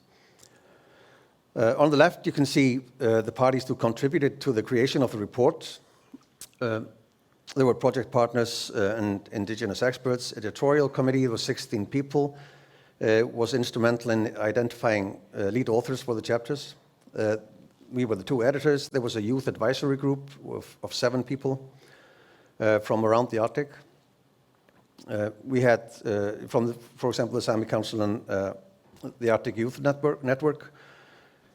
We had this Sustainable Development Working Group, Social, Economic, and Cultural Expert Group that we also consulted with. They were kind of the experts. That was in the early stages when we were deciding on themes for the report, what we would write about and what we should focus on, because gender equality is a big, big topic, and you can go anywhere. We, for example, mostly left out health because there has been more written on that subject from a gender perspective than the other ones. We also, for various reasons, had to kind of bypass the LGBTQ aspects of gender equality in the Arctic. One of the main reasons was it was simply too big for the process and the time we had, and also, like they mentioned and has been mentioned here before, gender disaggregated data that accounts for different genders and does not just focus on 2 sexes is really, really hard to come by. We've already had, I'll talk about that a bit later. We had a workshop on this where we're trying to kind of figure out how we can approach the collection of data around the Arctic that is useful and comparable. That's an issue we really need to address. Now, we had external reviewers, we had youth reviewers, we had the Gender Equality in the Arctic team in Akureyri. There was 8 of us that were helping with administrative, looking for sources, combing through sources, all kinds of stuff. There were 10 lead authors for the six chapters. There were 80 contributing authors to these chapters as well, and we had 8 research assistants working with us. The project partners, the editorial committee, the Sustainable Development Working Group, Social, Economic and Cultural Expert Group, and the Youth Advisory Group were instrumental in providing ideas, knowledge, and support in developing themes for the report. We eventually settled on 6 themes. There was law and governance in the Arctic. There was security, which focused on human security, not military security. Migration and mobility, environment, gender, indigeneity, violence, and reconciliation. And then there was a chapter on empowerment. We had a team of 10 very committed lead authors of the thematic chapters who reached out and coordinated the work of the other contributing authors, about 80 of them. They were from 15 countries, including all Arctic states. Further, the inclusion of permanent participants in the Arctic Council and other indigenous experts was a vital component of the engagement process. And through our discussions and with their guidance, we like to believe that we inched closer to better understanding indigenous perspectives on gender and related issues, which somewhat differ from the Western ideas sometimes. Also, I'd like to point out and highlight that the Arctic is huge, and generalizing about Arctic inhabitants is pretty difficult because the communities differ very much. So, when we talk about the Arctic, we are not talking about a uniform place. Iceland is a part of the Arctic, and so is Kamchatka in Russia, or northern Alaska. These are very, very different communities with different, and we're talking about the green transition. Iceland has, we have green energy pretty much in our backyard. Everyone, it's just all over the place. We have the water, hydro, thermal energy. We could definitely harvest the wind because there's definitely enough of it.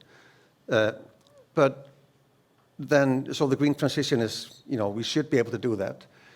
Whereas in areas in northern Canada and Alaska, they're just highly dependent on fossil fuel for survival, for transport, economically. These are sometimes resource-rich areas that depend, their economy simply depend on it. So, very, very different communities and places.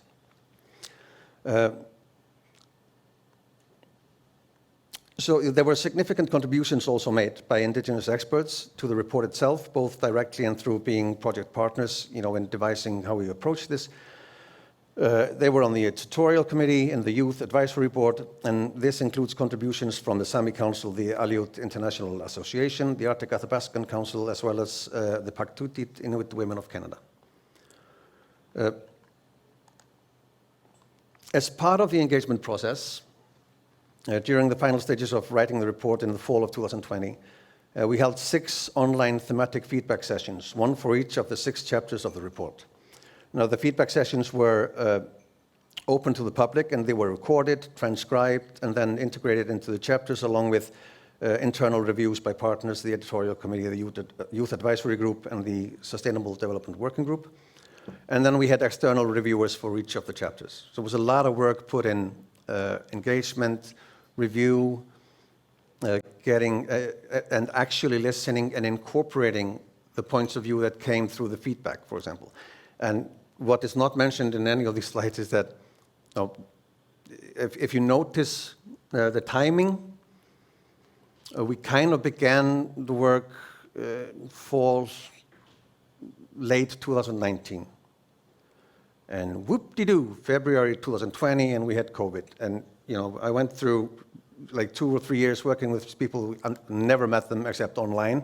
And the number of online meetings we had is enormous. We met with people almost every week, with the project partners, with the editorial committee, And we're talking people from Russia to Alaska and Canada. So we were trying to figure out, the meeting time would be maybe around 5 in Iceland, and it was midnight for someone else and 7 in the morning. I mean, we just had to kind of figure this out. There was lots and lots of online meetings.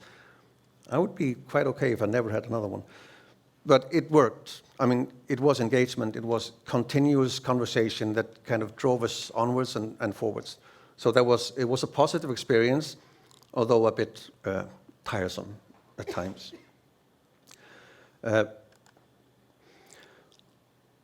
There was considerable time pressure during the project, and we were very ambitious. We wanted to deliver a useful document on time.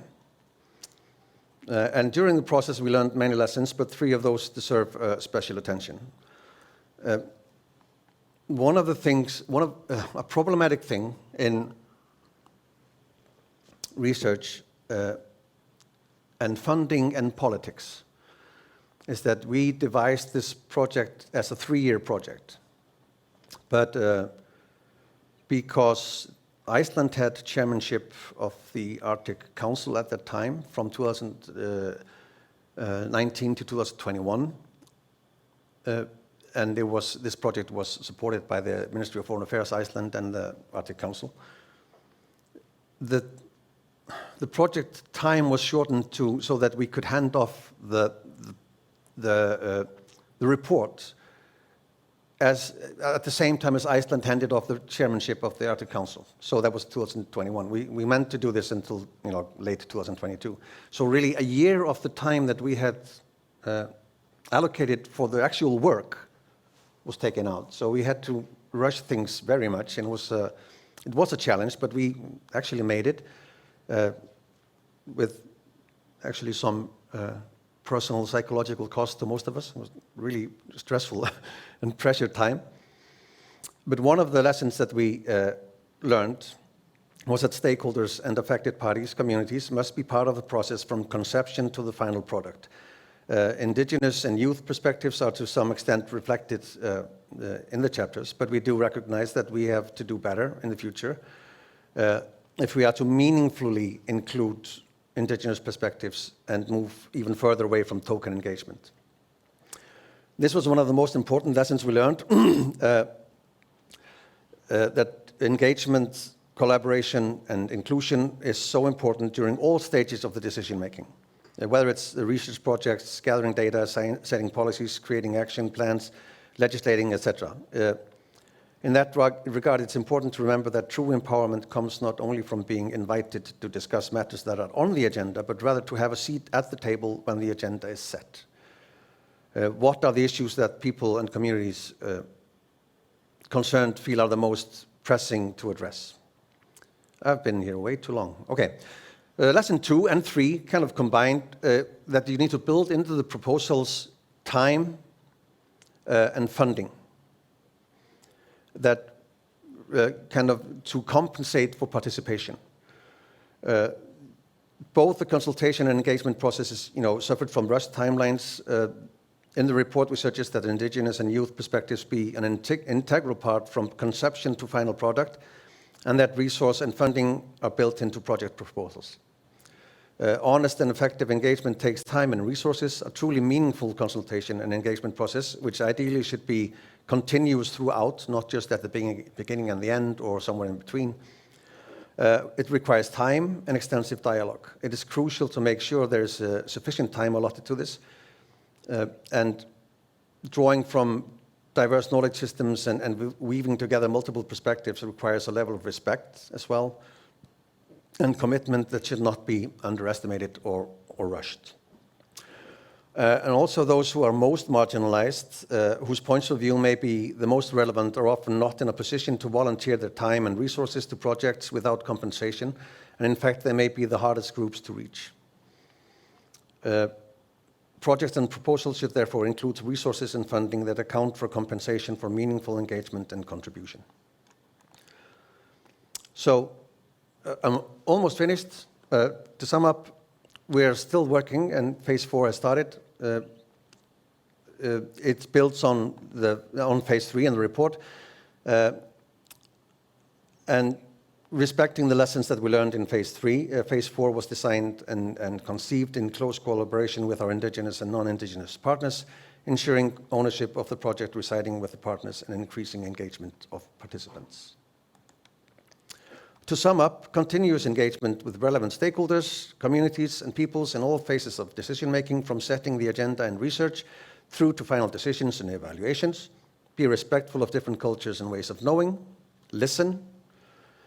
Drawing from diverse knowledge systems and weaving together takes time, enough resources to the process for meaningful participation, time and funding, etc.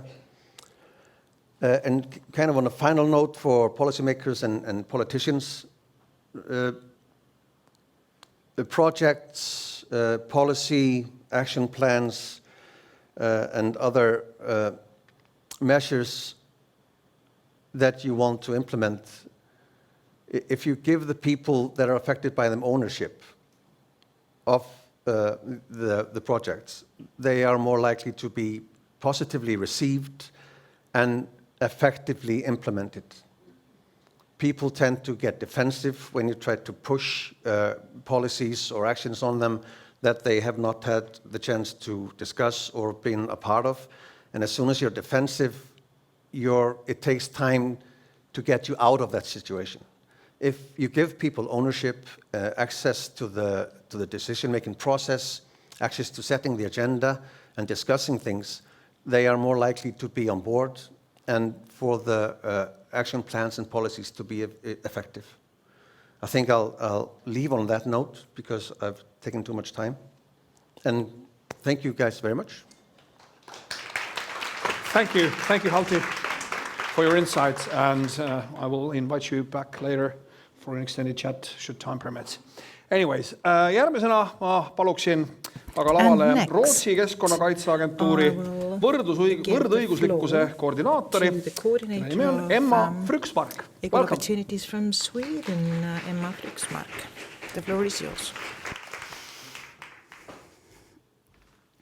Bright lights. Thank you so much for inviting me to this conference. It's been very interesting to listen to all the speakers before me.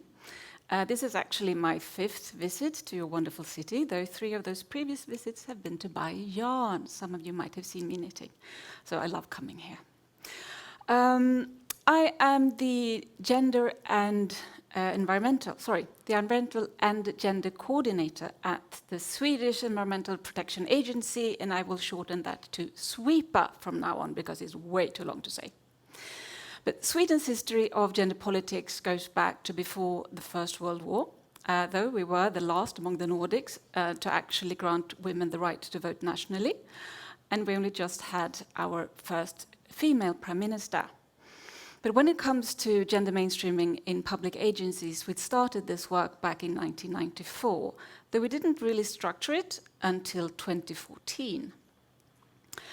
We are starting to see marked improvements, but that is partly due to the gender equality policy goals that were set at the same time.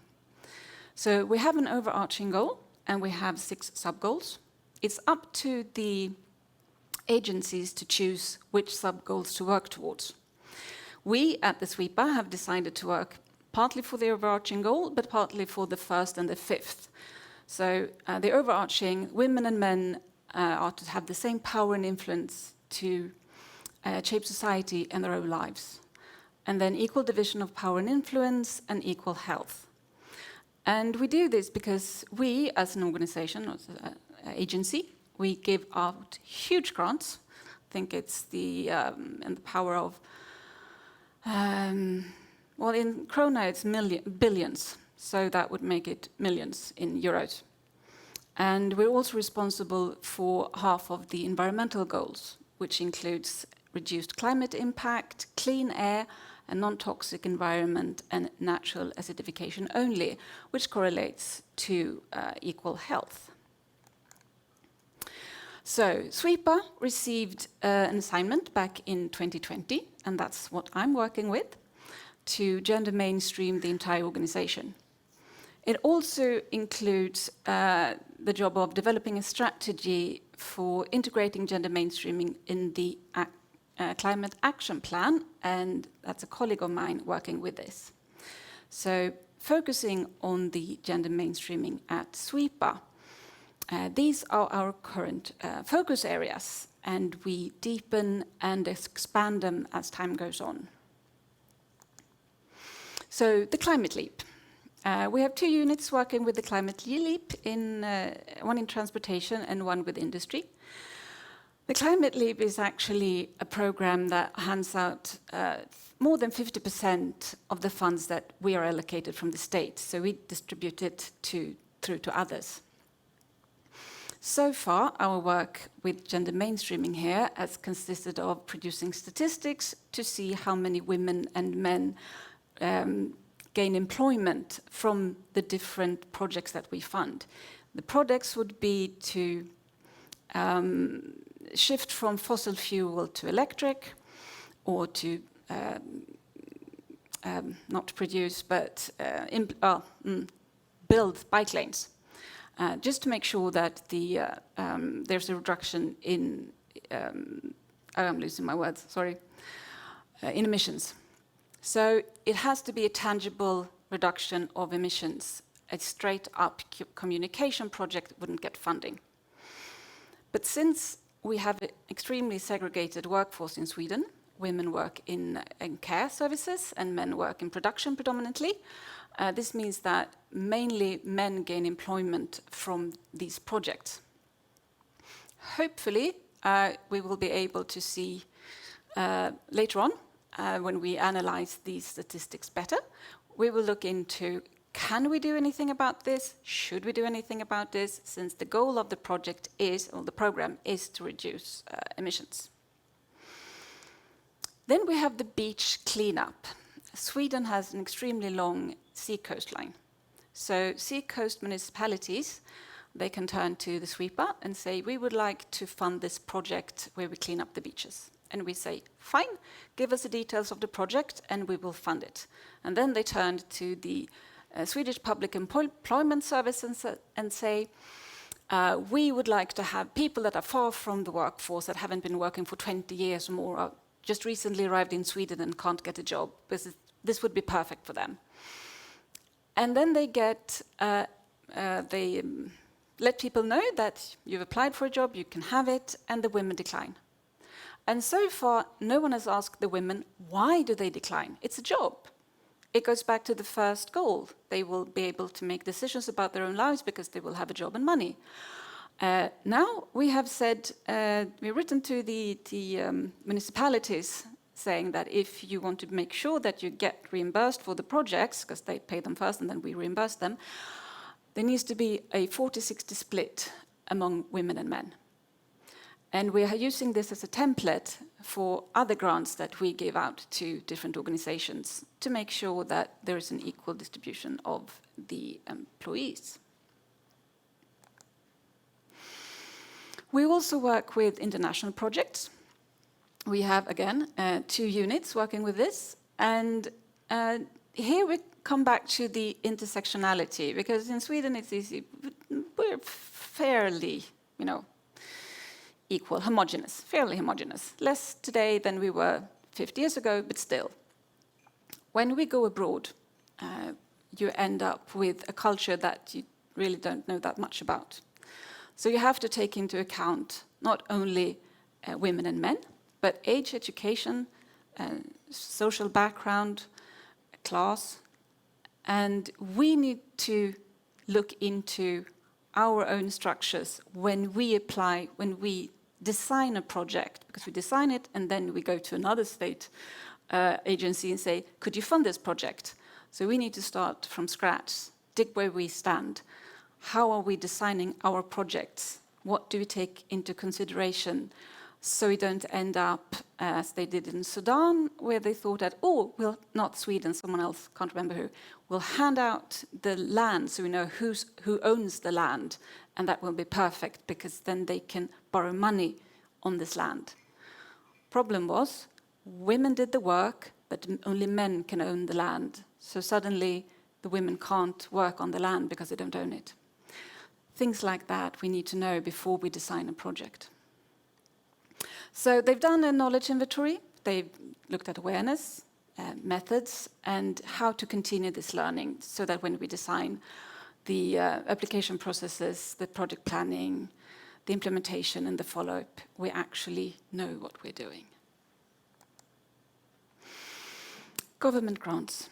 As I mentioned, we hand out most of our money to someone else. It's other governmental agencies, it's corporations, it's organizations, mainly through the Climate Leap, but also through other grants. And since the majority of the people working at SWEPA are women, it means that 72% of our decisions regarding grants are made by women. Is this bad? Is it good? We have to see what decisions they make and who they affect. So far we can only see that 72% of the decisions are made by women, and we will have to look further to see who receives the funding, what do they do with the money, do they use gender budgeting? We're not there yet, we're looking into it. And on that note, gender disaggregated statistics. Right now, that's one of our greatest challenges. It's to analyze all the operations at SWEPA. Where can we actually look into gender disaggregated statistics? Not everywhere is possible. Not when we're counting wild boar, for instance. But when we look into how population, how women and men in Sweden react to the climate change, that's a very good place to look at statistics. We have gender disaggregated statistics on hunting licenses, though for some weird reason it's in female, male and foreigners. My only guess to that is that all the foreigners are male. Usually when we look into our gender disaggregated statistics, we actually request statistics from the Swedish Central Bureau of Statistics. So it's more this industry, how many women and men work in this industry. So here is a place for us to dig deeper. Can we start collect our own statistics? Because we need that statistics to be able to choose upcoming projects. Of course, we need to train our colleagues. So me and my colleague, because there's actually two of us, we have had training sessions with managers, especially during planning sessions. And we also, throughout the year, have a seminar series with inspirational lectures where we invite researchers, and they are happy to come. So we have a researcher with a lecture during lunch hour, making sure that more people can actually attend. And then for those people who do not have a meeting straight after lunch, they are welcome to join and discuss the topic with the researcher. This is a fantastic way of getting the research out there. And we have also started inviting other agencies to make sure that the researchers' findings are spread even further. This year, we were also invited to the Gender Mainstreaming in Government Agencies Plus program. So the Gender Mainstreaming program started back in 2014, and now upwards of 60 agencies have been part of this program. You're usually in it for between 2 and 5 years. But the agency responsible for the program, the Gender Equality Agency, realized that some of us needs extra help. So we have a plus program, which is a deepening, which means that 3 to 5 agencies, roughly within the same category of responsibility. So we have 2 transport agencies, the Energy Agency and then us. We'll be discussing how to plan, how to implement, and how to move forward to actually get the gender mainstreaming out throughout the organization. So for 1.5 years, we'll be doing this. We've also chosen a focus area, socioeconomic impact assessment of environmental regulatory instruments. One of the reasons for this is that in Sweden, when you say household, everyone thinks 2 adults and 2 children, when the truth is that 40% of our households are single-person households. So we need to update our methods, really. So I mentioned the strategy for the climate negotiations. A colleague of mine is the one doing the negotiations for the Swedish EPA, and she has a colleague at the Gender Equality Agency, so they are the 2 focal points. There's also a Nordic project in the works to assess and evaluate the implementation of the GAP the coming years, how we in the Nordics are doing. Lastly, lessons learned. And now I'm talking about me and my colleague as gender coordinators. We've learned that our colleagues need to feel that gender mainstreaming is important, because what we're asking them to do actually makes a difference. And we have to make sure that there are guidelines and governing documents that give them the mandate to actually step up. And this needs to be both in the internal guidelines and governing documents, and also in the documents on our websites, because they are meant for other agencies to use, so that we actually spread this in society. We've also realized that we really need the GMGA Plus program, because it will help us integrate gender mainstreaming in the entire organization. So far, it's been mainly the 4 projects I showed you at the beginning of the presentation. And it's also true that when a colleague wants to implement something, we have to help them, because we think together, but they have to act. There's only 2 of us, and there's about 600 of them, so we can't do their job. And one of the things that me and my colleague tend to repeat and repeat and repeat is always gender, never only gender. Thank you. Thank you very much. Thank you. Have a seat, please. And Halti, I would like to invite you to the stage as well for a brief chat, because, yeah, please. Because folks have been fairly busy on workshops, so I'll go straight to these questions. So the first one goes like this. Could you please highlight some of the most relevant impacts of the GEA project so far? Impact is people at SWEPA, people are actually starting to see that this is an important issue, that it makes a difference if people feel included. And so far, it's fairly common for state agencies to talk to people or down to people, but not necessarily with people. It's like you mentioned that here's a document, sign it, but I wasn't involved. Yeah, sorry, but sign it. So that's one of the impacts that I can see, that we are starting to get through to our colleagues that you need to talk with people. How would you respond to that question? Well, with the Gender Equality in the Arctic project, it's been like since 2013, but the most important impact it had was that it was included in the Reykjavik Declaration from the Arctic Council. And it's part of the strategic plan for the Arctic Council, where gender equality is actually addressed in an Arctic Council document, which is very important. What is also meant is that in phase 4, one of the things that the report suggested was that we should mainstream gender equality in the work of the Arctic Council. Because of reasons, the Arctic Council kind of got paralyzed for quite some time. We know why that is. So we didn't quite get there. But another thing was a data workshop. A workshop, all of the chapters and all of the authors mention the lack of gender disaggregated data that is also place-specific and ethnicity-specific as a huge obstacle. I mean, you can't compare. You don't know what's going on because you don't have the data. If you don't have data, you don't know what to respond to. If you don't know what the problem is, how are you going to respond? And we're seriously lacking this data all around the Arctic.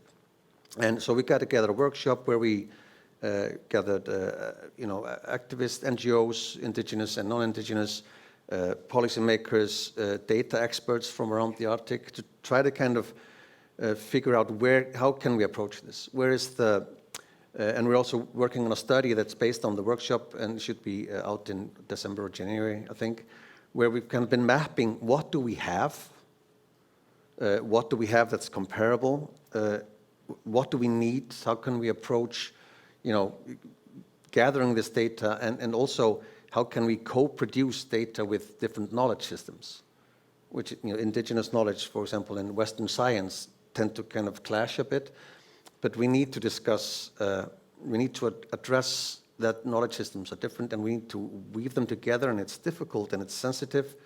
It takes trust and time, and that's where we're at now. So, what effect it has had already is that we're moving forward on things that have been, the Arctic Human Development Report talked about the lack of data in the second one in 2014, since 2002. We've been talking about this for now decades, and very little is happening, and we're hoping we can kind of move that forward a bit.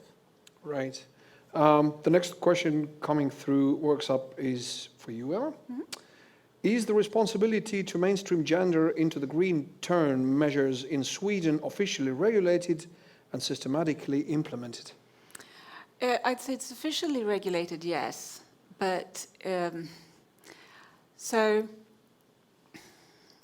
as I said, there's upwards of 60 agencies that are supposed to gender mainstream their organizations, and most of the agencies that work in the green area, they are part of the program. We're not there yet. We're getting there.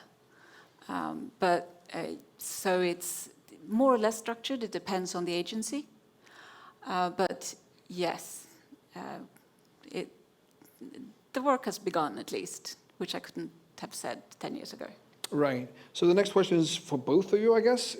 Is it easy to convince your colleagues that gender mainstreaming is important? Can you perhaps share some tricks and tips, Halti? Well, I work in the Directorate of Equality, so my colleagues are very much aware of what needs to be done. But in general, if you're talking about like administrative colleagues in general in government, for example, convincing them that it's important, necessary, and makes sense is not difficult. But seeing actual action take place,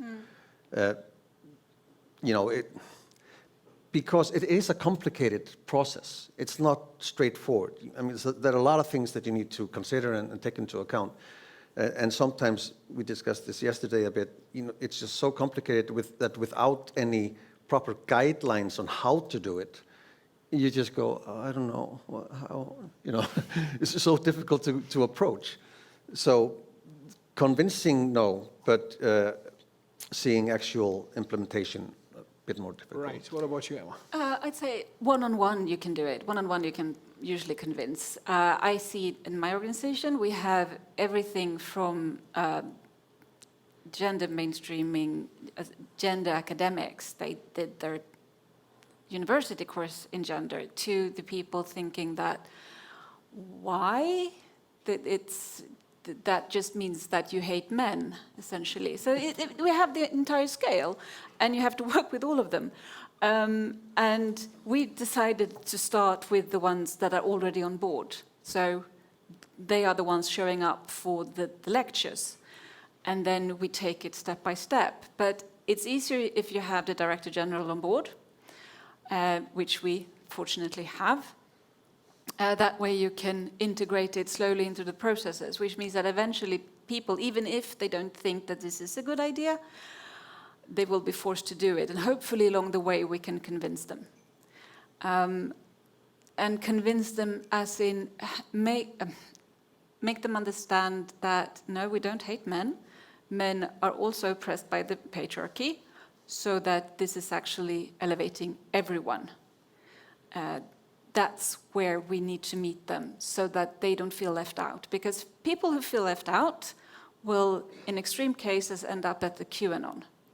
And that's what we need. We need to catch them before that and actually speak with them and not to them, which is what's been happening for years. And it's actually the same thing that for centuries have been happening to the discriminated and marginalized groups. The higher-ups have been talking to them and down to them. And this is the language that most people know, so when you flip it, the same thing happens. We need to meet.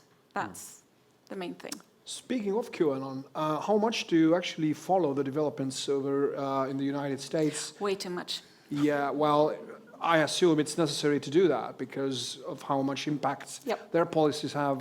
And you obviously know that things look pretty scary for next year. So how do you, I don't know if it's possible to prepare for it at all, but like how worried you are? Well, you depending on who you follow, you get more or less worried. The ones I follow is like, it looks like Trump is in so much trouble that they might end up with someone else. But yes, an issue is that the media are portraying Biden as old and feeble-minded, which he's not. And even if he were, Trump is still worse. So, but I've seen the Trump supporters, and they just don't see it. So I think the media has amplified the extremes. Right. Yeah. Kelty, it's not all about Trump, though. It's all the Republican Party in general. Yes, definitely. And even if they come up with a new candidate, it doesn't change much, now, does it? I mean, it's not, the problem is not, like you said, with Trump or individuals.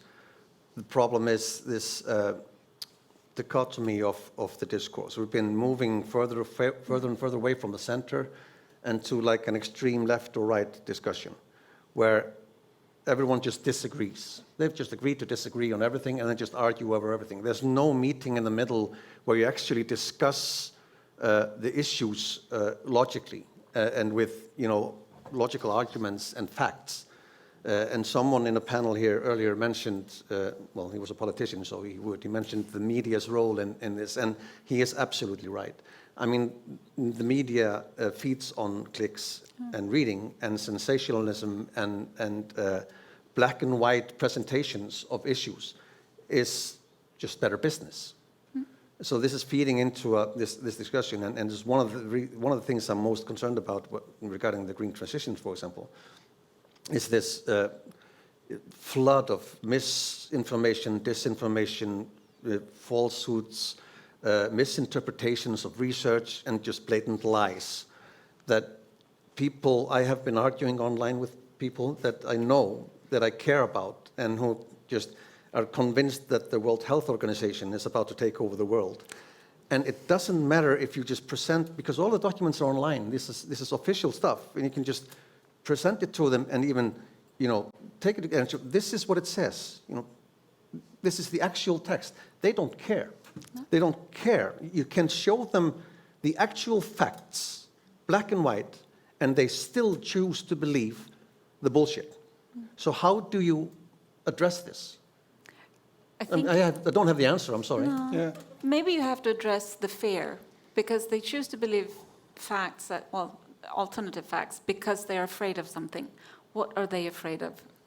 And maybe if you can figure out that and you can alleviate that fear, maybe you can reach them. But that is a one-on-one conversation, and you need to get them to trust you enough that you can actually discuss fear, and that is scary.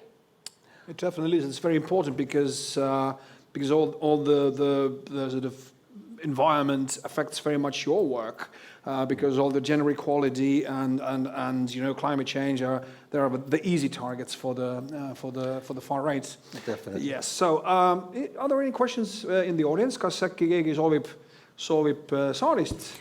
Any questions from the audience? Meil on. Jaa, palun.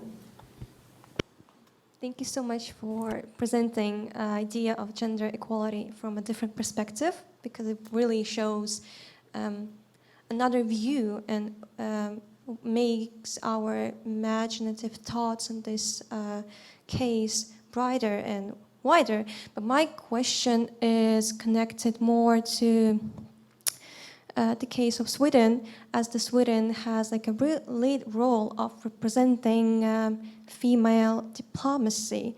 And based on United Nations Universal Human Rights Declaration, how would you think today's female diplomacy affects on young generation and maybe empowering young ladies to their future career in diplomacy and in policy? Thank you. Mm-hmm. Wow. Well, the new government did away with the feminist foreign policy. They say that it's already been implemented, so we don't have to have the feminist diplomacy anymore. But never thought of it in that term. Sweden has a history of education. We've had that for centuries. And you need role models to look up to. I'd say that the women that goes before me, they have fought long and hard to show that this is a path forward. And I think it was in the early 90s, the Social Democrats started Every Other Lady. So on the lists of who to elect for parliament, every other name was to be a female politician. So for very long we've had not a 50-50 split, but at least enough. Yes, close. So the fact that there are women everywhere shows that you can be everywhere. And as in the States, actually, where they had 3 female Minister of State, that quite a few people grew up thinking that if you wanted to be the Minister of State, you had to be a woman. Mm. It's the same in Iceland. Vigdís Finnbogadóttir was voted president in 1980, and she was president in 1992, I think. Mm.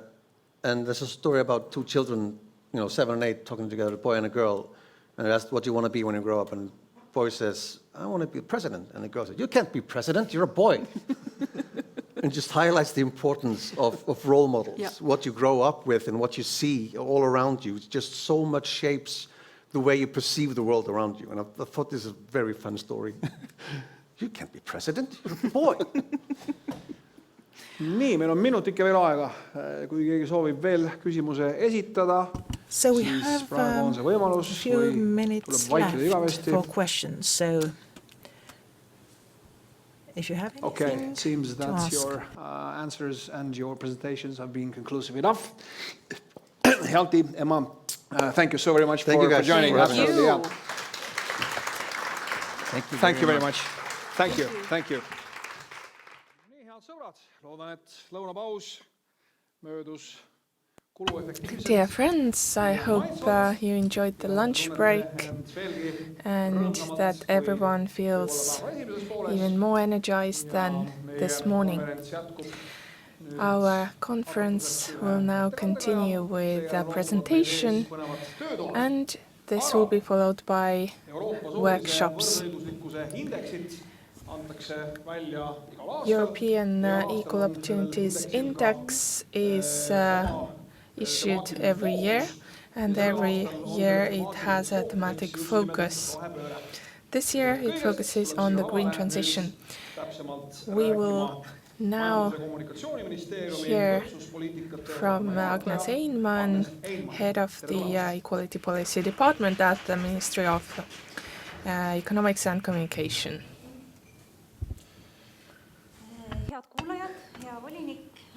Dear listeners, dear Commissioner, my name is Agnes Einman and I work at the Ministry of Economics and Communication. I'm the head of the Department of Equality Policy. It's an honor to speak to you today. This morning we heard a lot about why it is important to promote equal opportunities in the context of the green transition and why it's important to have a gender balance. I will not focus on this today. Instead, I will tell you about the Equal Opportunities Index, which has been made public today. First, I will tell you about the index in general, then bring out a few highlights, and finally the green transition in the context of this index.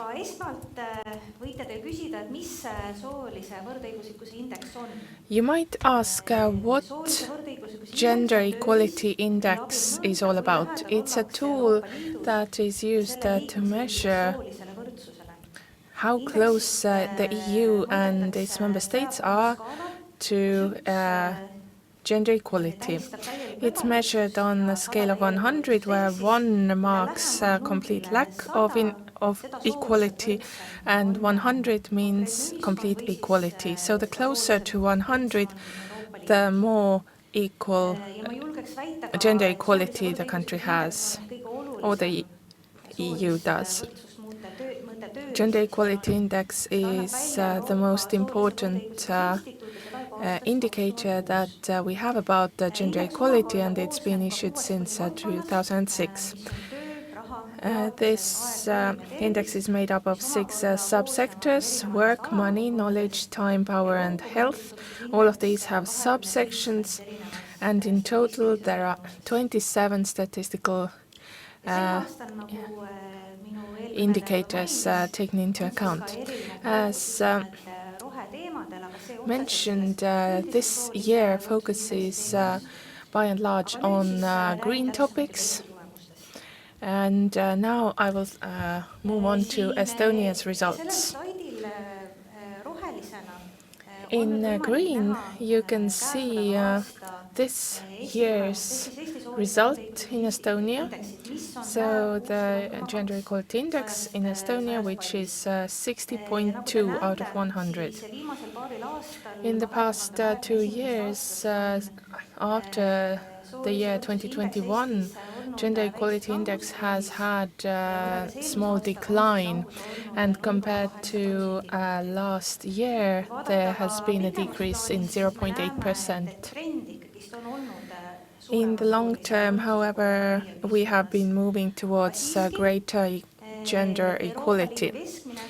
However, the EU average indicated by the purple line has been on the increase, and it is exactly 10 points higher than the Estonian score this year. As mentioned, the index is made up of different subsections, and when we create policies or develop projects, we need to know what the real problems are. On this slide, I will first talk about what the shortcomings are in different sectors, and later I will look at the indicators in more detail. If we look at money, knowledge, power and health sectors, the changes have been negligible. So we can say that in these sectors we are at a standstill when it comes to gender equality.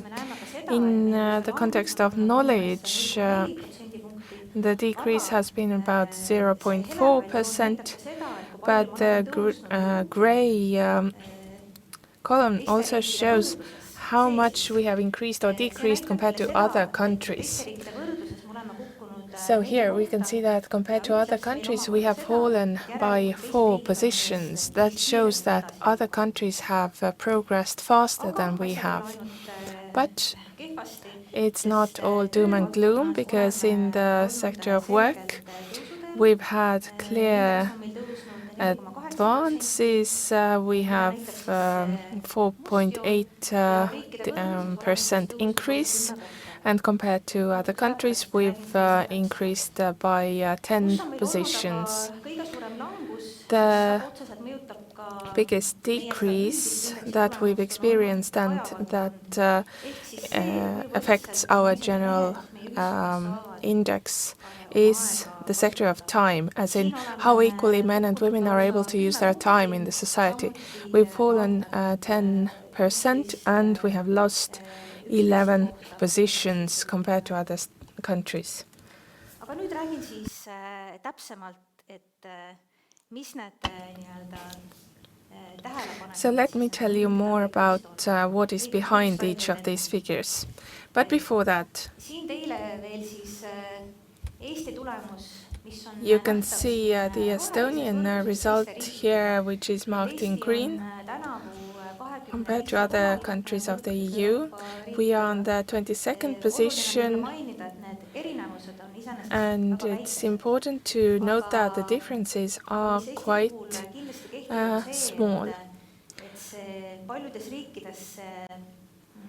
What applies to Estonia is that in many countries there has been a faster movement towards more equal opportunities in the context of gender. As you saw on the slide, on the previous slide, there haven't been great advantages in any of the sectors, and there has been a decline, a considerable decline in one of them. Compared to other EU states, Estonia stands out with a high employment rate among men and women. It means that a lot of men and women are employed, and after Sweden, Estonia is on the second position when it comes to women's employment. So women are very active in the labor market.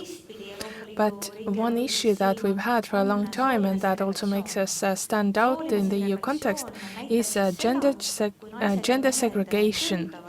This means that if men and women work in different sectors or study different sectors, for instance, women tend to work more in the sectors of education, healthcare, social care, whereas men tend to work more in IT sectors. And this also affects the benefits gained by men and women, respectively. Looking at the index results, we can also see that the gender segregation is extremely high in Estonia. It does not happen in most countries that there is such a clear distinction between what sectors men and women work in. For instance, only 5% of employees in the healthcare, social work and education sector are men. Women are also more at risk of poverty, and it comes as no surprise that there is a great gender pay gap in Estonia. Regarding poverty risk, if we look at the intersectional view, the index results also show that people who live alone, who are above 65 years old, and women who are disabled have a greater risk of poverty.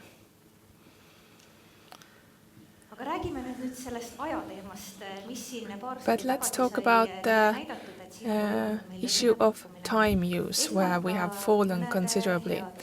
A few positive elements to begin with. Index results show that both men and women are able to work more flexibly in Estonia. This means that if you need to take a short break for personal reasons, see a doctor or run an errand, both men and women are able to use this opportunity. This has been better after the COVID experience. However, there is a gender difference. So men's job flexibility has increased faster than women's, and the gap, again, between genders has increased. This probably also relates to gender segregation. Sectors such as IT, where men mostly work is easier to organize in a flexible manner than if you work as a doctor or as a teacher, that more women tend to do.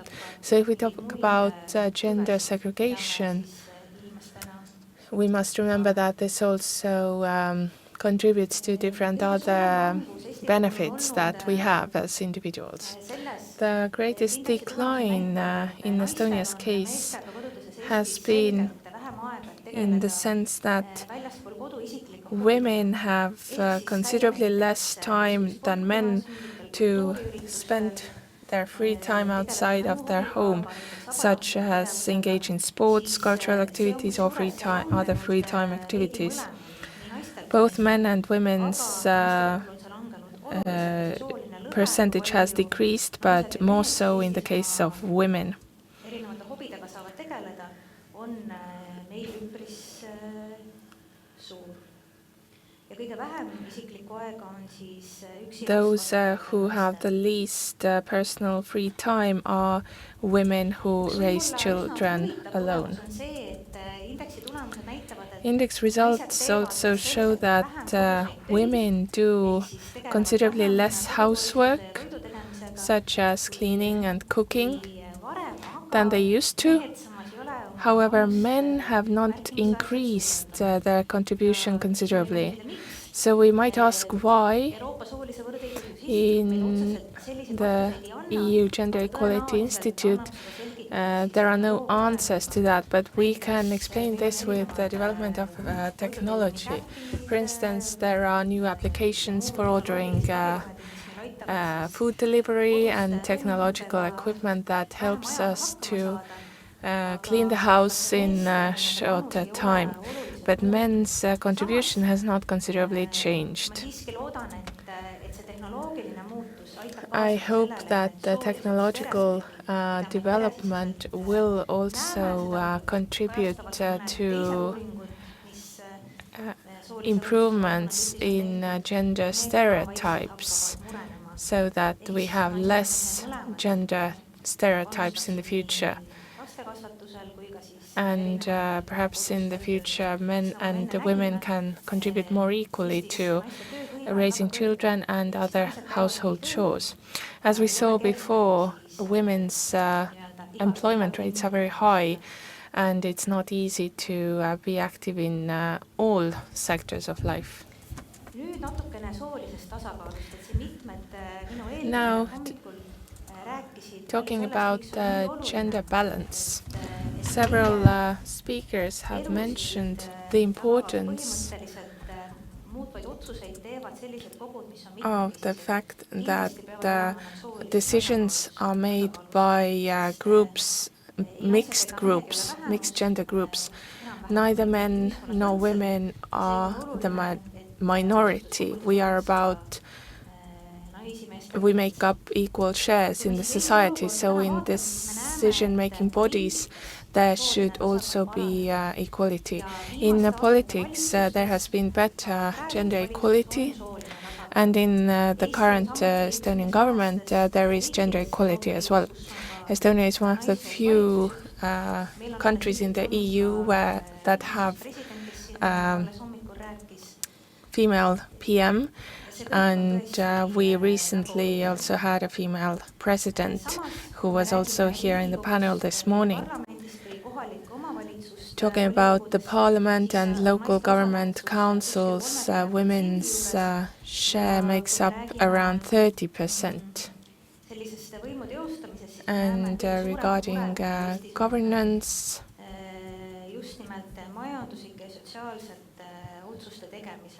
the main issues are related to making economic decisions, where women's share makes up a much smaller amount than men's.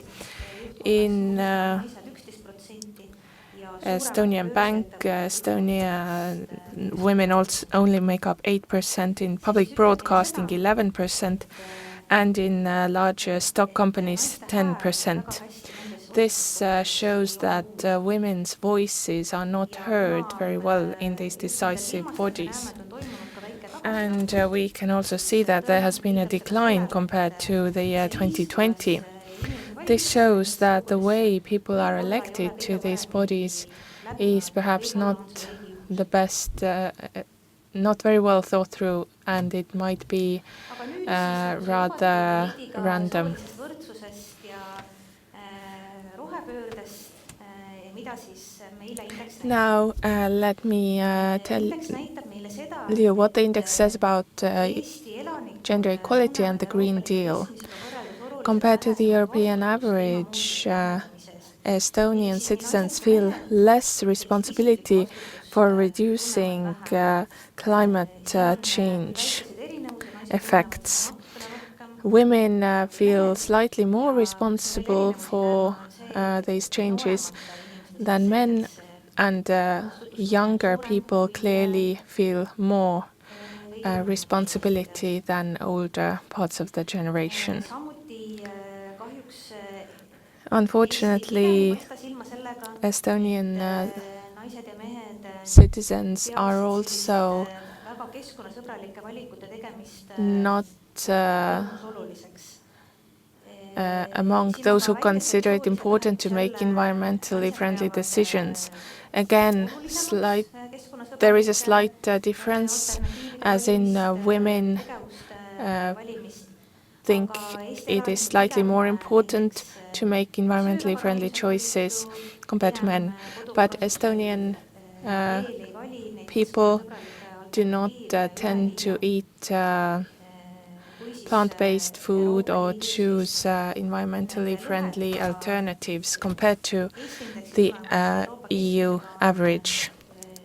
These gaps between Estonia and the EU average are also considerable.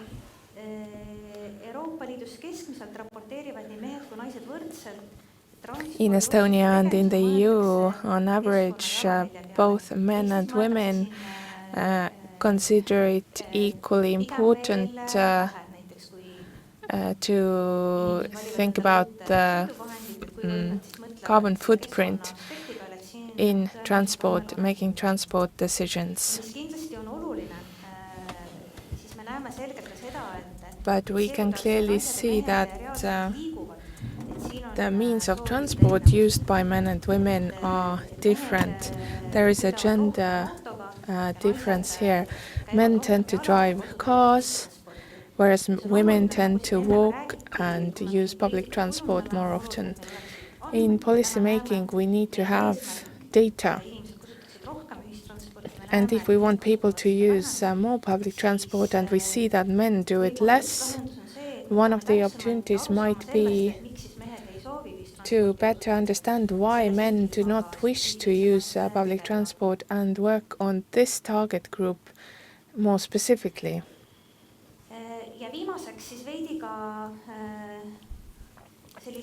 And finally,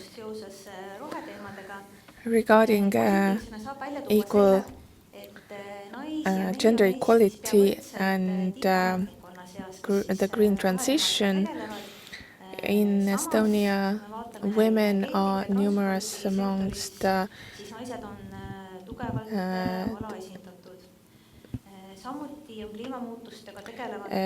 groups that work with climate changes. And there is only 1/5 of the parliament commissions that is made up of women. So there are some sectors where women are still strongly underrepresented, but there is more equality among top-level officials. This morning we also heard about the Climate Committee, which has recently been established. And this diagram shows the Climate Commission's members. In green, we can see the number of the proportion of men, and in yellow, the proportion of women. So we can see that there is no gender equality in the Climate Committee. This was a brief overview of the index results published today. So what I can say is that it's important for decision-making bodies to have gender equality, but not only. We need to have data which can be analyzed according to gender and which allows us to make decisions that do not promote gender inequality, and later to move towards promoting gender equality. Thank you very much, Agnes. Dear friends, does anyone have any questions for Agnes? Or was her presentation so comprehensive that there is nothing to ask? No questions. In that case, thank you very much.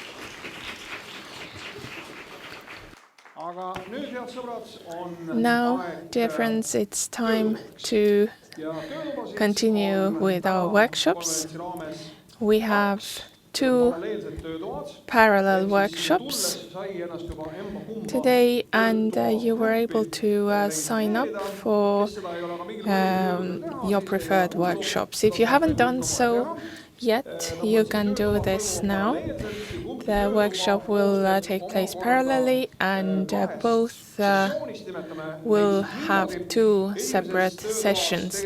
In the first workshop, we will address topics such as accessible mobility regulation as foundation of the green transition, and later biodiversity and fair transition. In the second workshop, how do we affect our values with our vocabulary, and later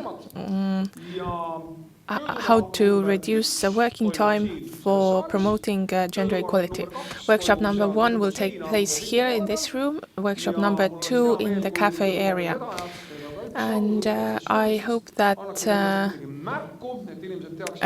I would like the leaders of work groups to invite others to join them, indicate where you are. We don't have too many people here. Okay, great. This is workshop number 1 and workshop number 2 at the back.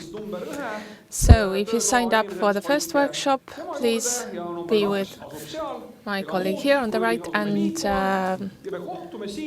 for workshop number 2 at the back of the room. And we'll meet back here at 4 o'clock to sum up what was done in the workshops. Enjoy the conversations.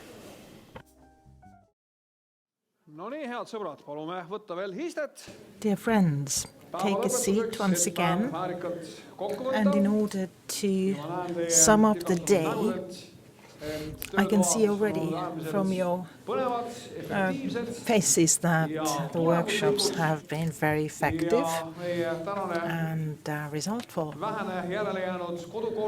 So the rest of the agenda for today tells us that the moderators of the workshops are welcome on stage, and they can use up to 2 minutes to sum up what they did.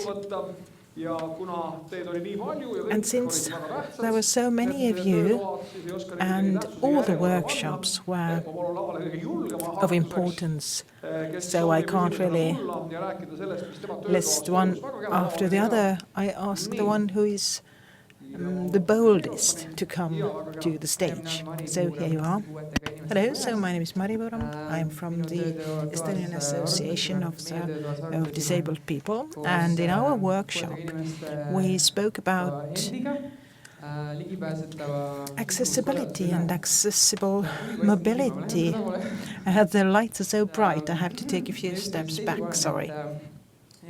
So, we found that the challenges have been mapped, the bottlenecks have been mapped, analyzed. For example, there is a study of built-up environment and mobility, but the conclusions which have been drawn, they haven't been translated into the practice.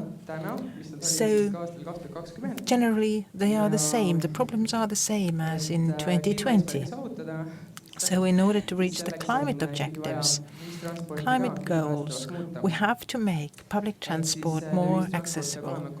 So public transport would have to be usable, also usable by people with special needs, which means that we need to take a wider look, because special needs, it covers a lot. It can be elderly people, it can be people with an injury, with a disability. So it means that what we need is to educate managers, but also drivers. And we have to think about how we can communicate the messages to the general public, also to people with special needs. So the procurements that are organized for the provision of public transport would have to consider the needs of people with special needs and disabilities. And what we need is a shift in the attitudes. Thank you. Who's next? Welcome, and a microphone for you. Hello, my name is Kadri Silt from the Estonia Association of Vegetarians, Vegans, and with Kaimai from Feministerium. We spoke about various rights, including animal rights, and we try to extend the equality questions in the framework of green transition. And we try to bring examples of our own lives from the level of local municipalities. And we had a brainstorming session, and we agreed that we will act as ambassadors of these good solutions that we came up with. Brilliant, thank you. And the next. Here you go. Thank you, Riinu Leppa from the NGO Tasa Arengu Eesti.